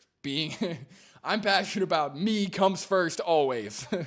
I'm better than everyone else. At the end of the day, our middle ground is that we are all humans. We're all living this life. We all have this one chance, and our health is the most important thing. And if we're not, doing what we can to take care of our health, and instead, fueling these ideologies in the expense of our health, I just feel like that's just I can't help but feel that human compassion, I don't know, I guess I have the same amount of compassion as you, but it just extends beyond humans, because that's how I feel when I face someone eating a dead body on their plate every day, and I see that. That's how you feel about me right now. You're thinking about my health deteriorating. I'm thinking about that life that once was. I think it's great that we were all able to come together today and share our different perspectives, and I want to make sure it's clear that I have a lot of respect for everyone, no matter where they're coming from. What I'm fighting for is animal liberation and a mass shift away from depending on animal agriculture. That's a world that I'm fighting for. I'm not fighting against any individual here or anyone who might be watching at home who might eat animals. I'm fighting 100%. Against a massive system. That's a great thing to point out, so that way you're not isolating people or you're not turning people into enemies, although the truth is closer to there's a system in place because of those individuals, so it's a little bit closer. Lauro says, telling stories have more impact in moving people than showing studies, so anecdotes make sense in that way. I agree. The problem is when you're only dealing with anecdotes, what's the deciding factor between an anecdote of a vegan saying they feel better than ever or a vegan that says they feel like garbage and they want to eat meat again, right?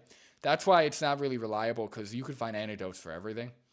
So, to rely on anecdotes it's a very slippery slope.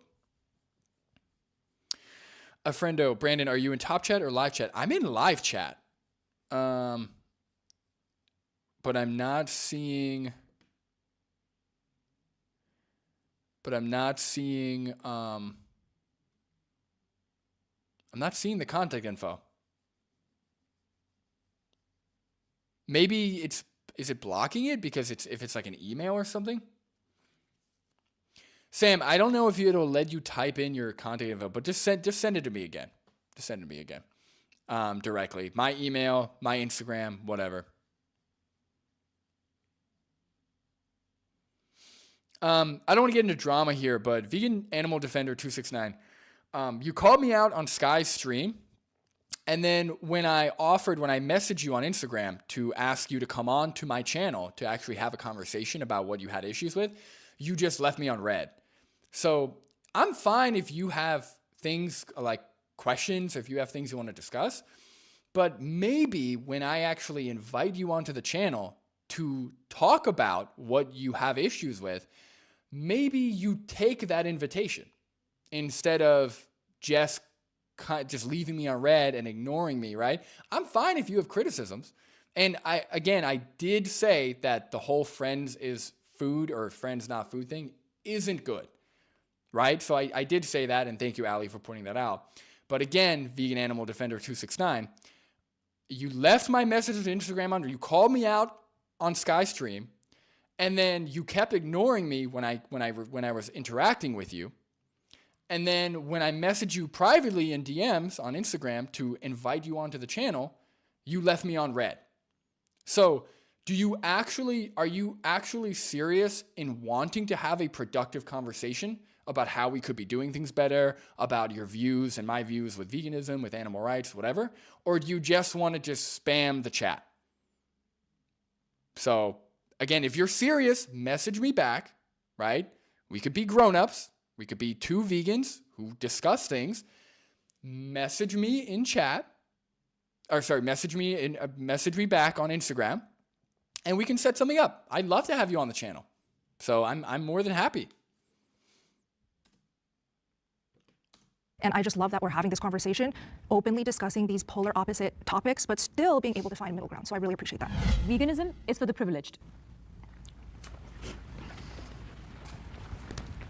I personally believe a vegan diet, if you actually want to thrive and be healthy on this lifestyle, it's not cheap. It is not the most affordable diet for at the all. privilege. Yeah, okay. Multivitamins cheap, relatively speaking. Some of the cheapest foods in the grocery store are plants, whole grains, beans, legumes, fruits, vegetables, especially frozen.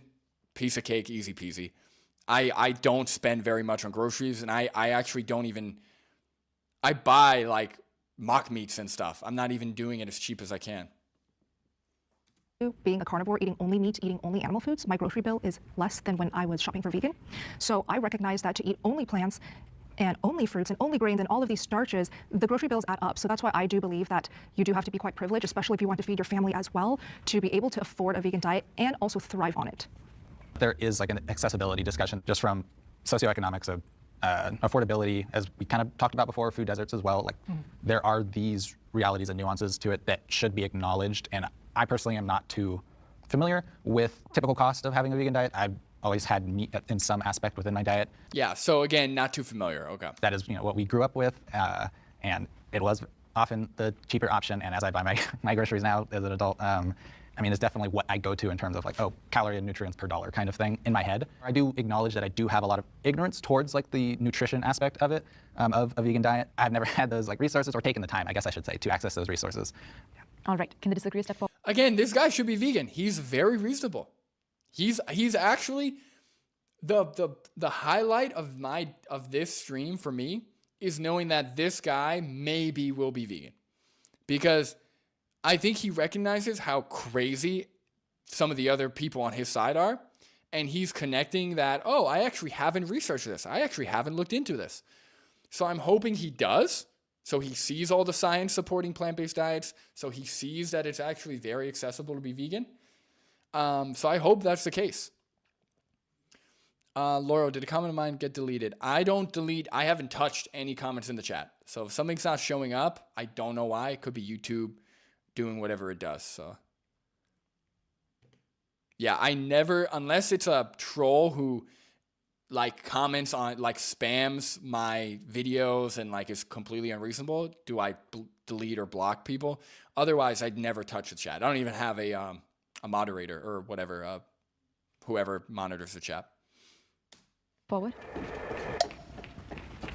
I want to start off by saying that a vegan diet and a plant-based diet is vastly cheaper than one that relies on animal flesh and secretions. Pasta, beans, potatoes, bread, lettuce, all of these items are usually very affordable and staples in most of our diets, I would assume. The real privilege that comes into play with this prompt is the fact that some people think they are privileged enough to take another's life when they have other options available to them.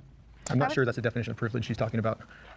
I would say in this situation, when we're talking about privilege as a whole and being privileged enough, quote unquote, to have a vegan diet, the real privilege we should be talking about in this group discussion is the privilege people feel that they're able to and entitled to buy animal products from these animals that have suffered.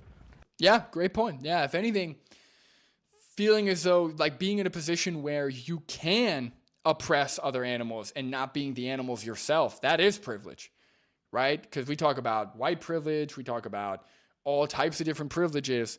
What about human privilege, right? What about the privilege to not be born a pig or a cow on a factory farm? I feel very grateful and fortunate to have that privilege. The difference is I don't want to what's it called? Difference is I don't want to, I actually want to see that. I actually don't want that privilege. I want that privilege to go away. I want actually to see animals not go through that. Sam Smith Q, do you see it now? I don't. I'm not seeing I'm not seeing any contact info. That's so weird. Again, I don't know if YouTube is hiding it from me because I don't know if it takes, I don't know if you're putting in an email or a link. I don't know what you're doing. So yeah, I don't see your contact email, Sam Smith Q. So I'm sorry. Yeah, I'm not seeing it. Maybe if other people see it, maybe when I'll watch it back. Maybe if it shows up in the stream or something, I don't know, but I'm not seeing it in my YouTube dashboard.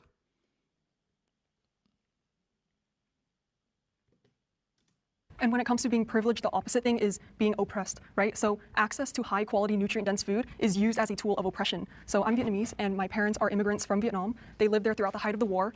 And so living in a third world country, especially during a tough time, meant that good food was rare. Meat was a luxury. People were pretty much forced against their will to go vegan. Vegan options such as rice, potatoes, wheat, nuts, dried fruits, maybe some veggies, that was all they had access to or could afford.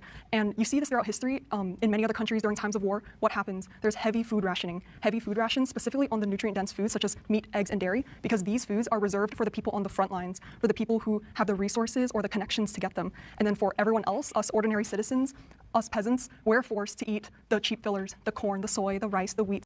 Yeah, obviously when you have a government that's controlling how much food people can get or the amount of, or like what kind of foods, that's totally different, and that's very dishonest. Sam Smith and Q, no, I do not see it. My email, again, is Brandon Urov, so my first name, last name @gmail.com. So brandonurov@gmail.com. Send me an email. We'll talk.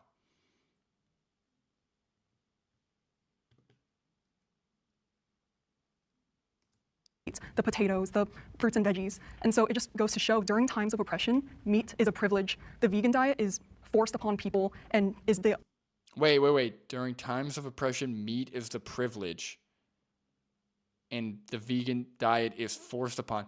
So yeah, Gigliardo, she's almost saying the opposite. She's almost saying like meat is a privilege and eating plants is like for peasants. So veganism is not for the privileged, is it? No, it's not. Right? Whether you're forced into it because of wartime or you're just living a lower middle class existence, you can be vegan.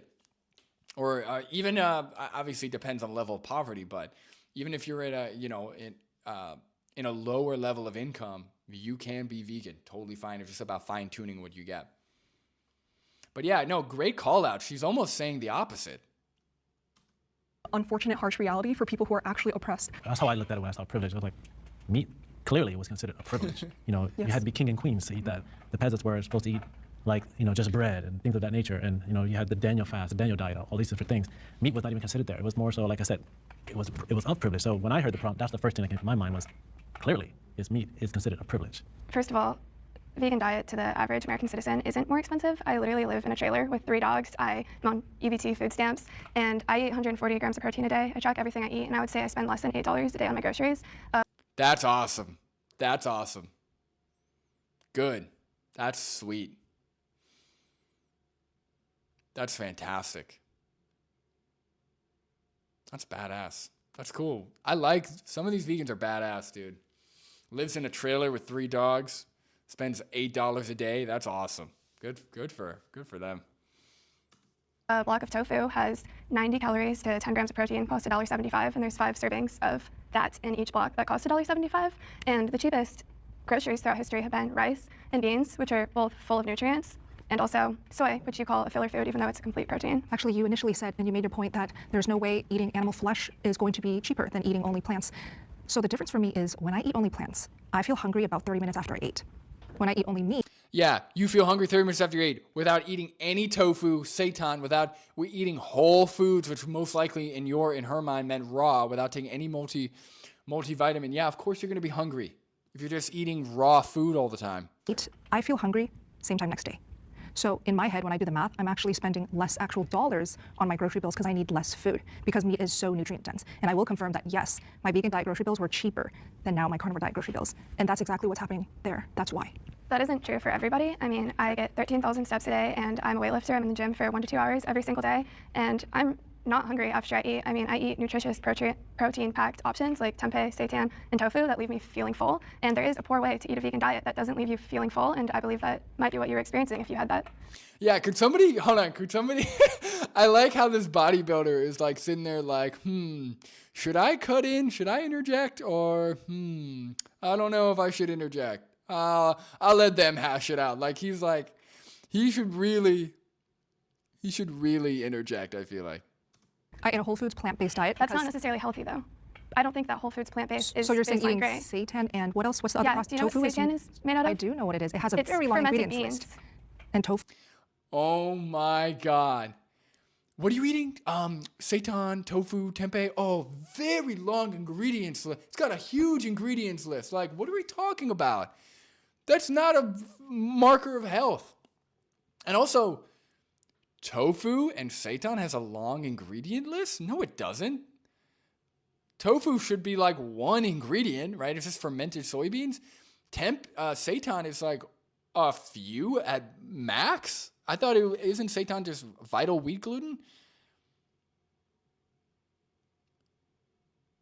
Yeah, exactly, Laro. Yeah, exactly. Oh my God, Sam! I gotta end the stream just to save you from like bankruptcy. Thank you so much for the chat again. $1.99. I will look at your Instagram message. All right, you will be my first interviewer. I mean, look. Sometimes you gotta pay to play, all right? You paid, buddy. You paid. So that's it. You earned your spot. So I really appreciate all the support from not just you, but everybody watching and everyone who donated as well. So thank you. But yeah, tempeh, tofu, seitan, long ingredient list. That's why you weren't healthy. That's why you weren't feeling good. That's why you weren't full, because you weren't eating any protein. You were just eating fruits. Tofu is healthy for you? Yeah, it's processed so many soybeans. GMOs. It's not good for you. That's not true. Tofu is a staple in plenty of Asian cultures. It's been around for thousands of years. It's not good for your health. Organic tofu is good for your health. It really ruins your hormones. That is a myth. The type of estrogen that is in tofu is completely different from human estrogen, and it's ironic for you to say that when you're drinking breast milk from cows. Okay. She's not. She's just eating sticks of butter. Okay, so if you ever assume what she's eating, that's you're being racist right now, okay? She's Asian and she doesn't drink milk. She just eats butters by the sticks. All right? She eats full sticks of butter, all right? That is different. Okay, firstly, you don't know what I'm eating in my carnivore diet. I don't drink breast milk from cows. I actually do not eat dairy right now because it inflames me. So you actually mentioned healing from autoimmune issues. The carnivore diet. I don't eat dairy, but it inflames me. Her name is Steak and Butter Gal. Butter is pure dairy. I don't eat butter because it inflames me. It inflames my bowels when I eat sticks of butter. Maybe it's not just the butter that it's inflaming. Maybe it's the stick full of butter that you were consuming on a daily basis. Jesus. That's like saying, I don't drink milk right now. I just eat shredded cheese. All right? So don't assume what I do, what I eat in my kitchen. Also, these guys are vegans, as if they probably have seen her content. Maybe they just aren't that well versed in like the studies and stuff that she tried to fake. And eating only meats is actually renowned for reversing autoimmune issues. And this whole community stay with this diet because they're finally, for the first time in their life, getting healthy again. But I also understand your point. Even though I still won't eat meat because I support all of this. That's a little too close to making America great again. Am I right? I don't know. I don't like it. Something's fishy here.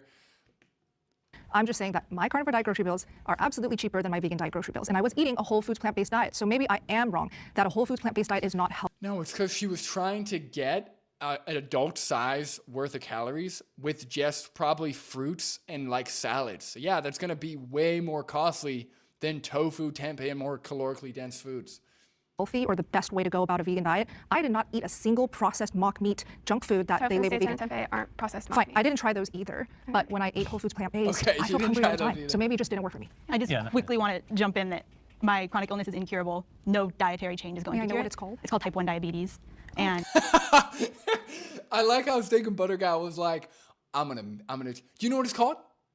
She's like, yeah, it's type 1 diabetes. Yeah, what do you say to that? Also, what's it called? I really wish they let the weightlifter, like, I feel like the guy who has managed to build way more muscle than any average person should maybe chime in a little bit here.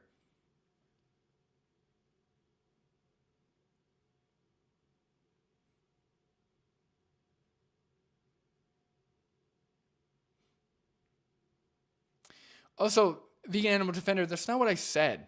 So just to set the record straight, I was saying that I thought at first Ali was saying that friends, not food is a good statement. And I was going to say it's good. I think it's good in the sense that it individualizes animals, right? So saying that animals are friends, it's treating them as something other than objects. So it's good in that sense. But overall, I don't think it's a good thing to say, which is exactly what I said earlier. So same thing, like I really wish that vegan stopped saying that all her friends or most of her friends are non-human animals. Again, being friends with somebody has nothing to do with veganism. Again, you're just being dishonest. And again, you have yet to respond to the fact that you ghosted me, but you left me on red when I invited you on the channel. So when people do things like that, so like when people who want to criticize or who are seemingly putting in constructive feedback don't actually want to engage or respond to what you're saying or leave you on red when you invite them on the channel to talk about the things you want to talk about, that screams dishonesty, and it screams that you are just somebody who, you're essentially a vegan troll, which is like shocking to me. Gig, thank you so much for the donation. Carnus did zero research before showing up. I'm Gig. Yes, you are. Yes, you are, my friend. Yeah, the Carnus, they don't care about research. They just care about saying the same stuff over and over again and hope they convince people to buy their whatever they're selling. So thank you for that. Thank you for the donation, guys. Again, this has been one of the most profitable streams I've ever done. So this is a milestone for me. So I really appreciate all the support.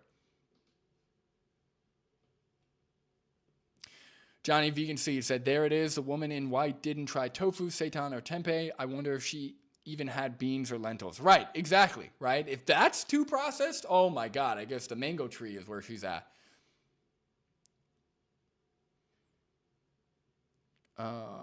There are anti-social vegan prefer non-human animal friend.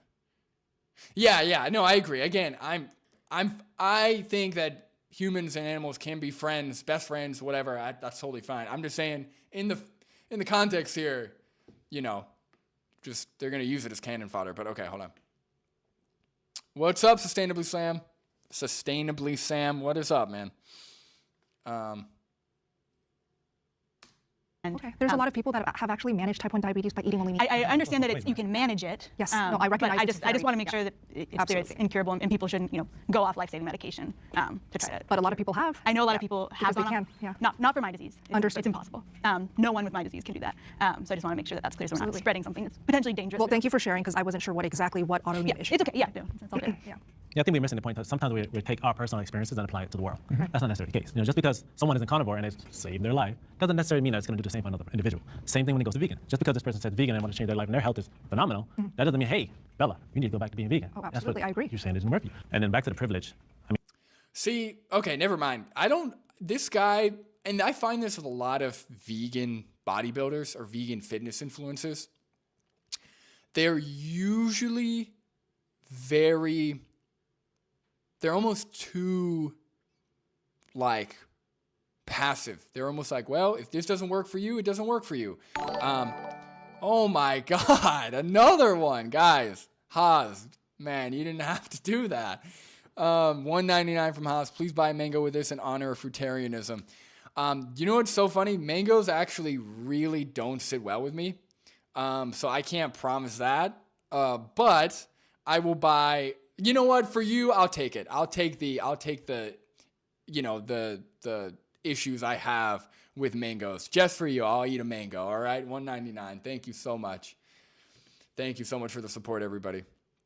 So yeah, like vegan fitness influencers, they're always like, well, if it does, I'm not saying this works for everyone, You know, like if it works for you, okay, great. If it doesn't work for you, well, that's fine. Like he's almost saying like, he's almost putting no moral weight on whether or not they're vegan, which is the whole point of veganism, right? So I don't like that vegan. I don't know if they do it because they want clients. I feel like vegan fitness influencers, they do that more so because they don't want to burn bridges, right? They want a bridge to work with people, to have clients who maybe are not vegan or what have you. So I get it, but I think that's for veganism or the conversation of the morals of exploiting animals. I think that's a big mistake.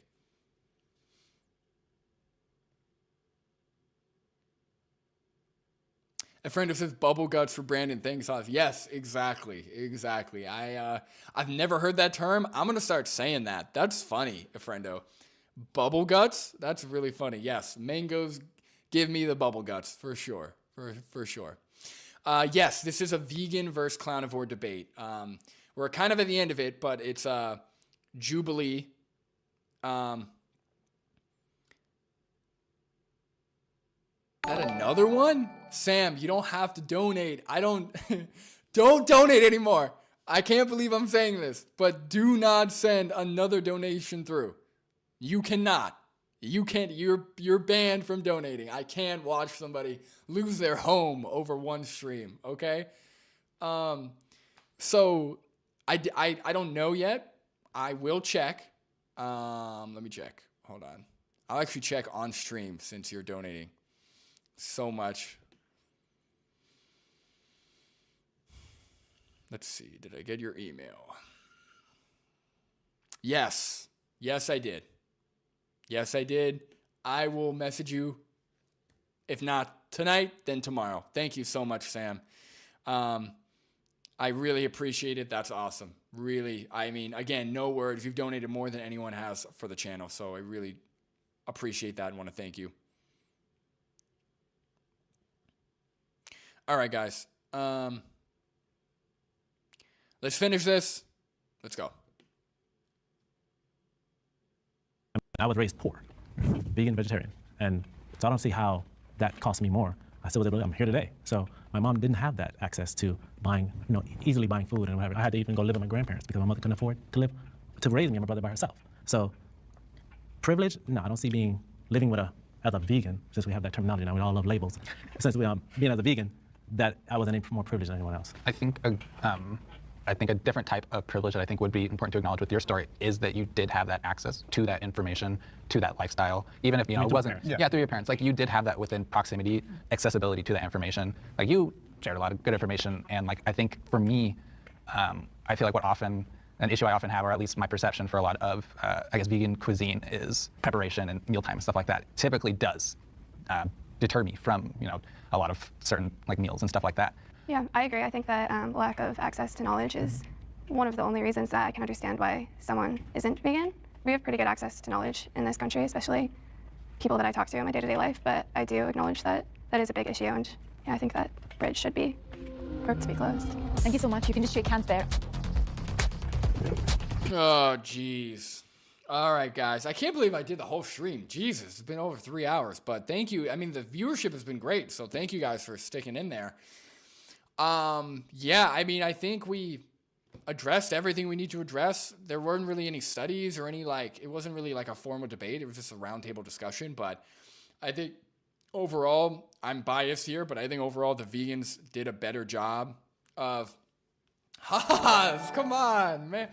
Guys, you guys, I'm going to become too self-centered. I'm going to be like the carnivores if you keep donating like this, guys. Thank you so much, Haas. I appreciate that. $1.99. He says, here's $1.99 for more for tofu instead. Save your guts. No. The first one's the mango. The second one's the tofu. I got this. Tofu and mango together. I'll take the bubble guts for you, Haas. It's all good.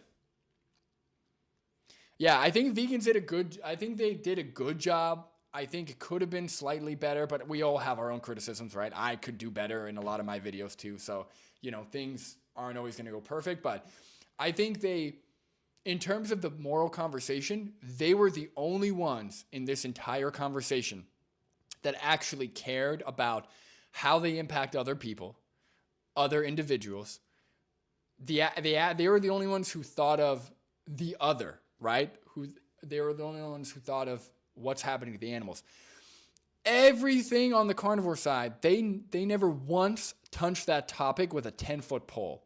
And the reason why they didn't is because they know that if they did, they'd have to acknowledge what they're doing is wrong from the victim's perspective. That's why they didn't touch it with a 10-foot pole, and they never will, right? They're going to focus on, well, I ate nothing but mangoes from a mango tree and walked barefoot, and I still got sick, which is unfortunate. And unfortunately, we're the vast minority. So people who want to continue eating meat or continue eating the flesh and secretions of animals or continue exploiting animals in other ways, they're going to be more convinced by carnivore or omnivore anecdotes than by all the science that we have and all the actual facts and moral arguments that we have, because they want to continue doing what they're doing. So it's unfortunate, but we just got to keep pushing. But I had fun, guys. I hope if you're not vegan and you make it this far, I hope you can see the issues with the carnivore arguments. I hope this was educational or helpful in some way. I cannot stress this more than I already have, or I cannot stress this enough, I should say. Everyone who donated, I really appreciate it. It's been my most profitable stream, and that, separate from the financial help, it really makes me feel good and makes me feel like I'm doing something of value. So I really appreciate everybody.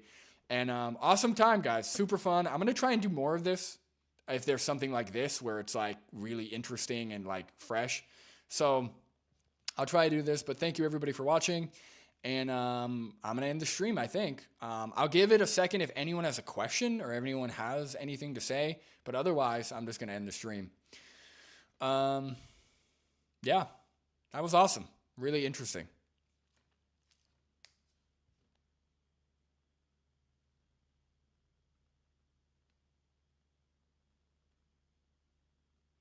All right. Nothing really going on. So thank you, everybody. Thanks for joining. I will catch you guys later. Laro says, can we watch another vid, please? I could, dude. It's 3 hours long. I will try and do this more. How about do that? I will try and do this more. I don't know if I can't do any more tonight, but thank you all for watching. Lauro, if you have my email, I said on the stream and Instagram, if you have anything you want me to react to that's newer, like something fresh, send it to me. I'll try and do this more. I'll try and stream more. So anybody, if any of you guys have any newer, like in the past month, any newer videos that you want me to stream like this, send it to me, please. I would love to do that. All right, guys. Thank you so much. I will catch you guys on the next one. Peace.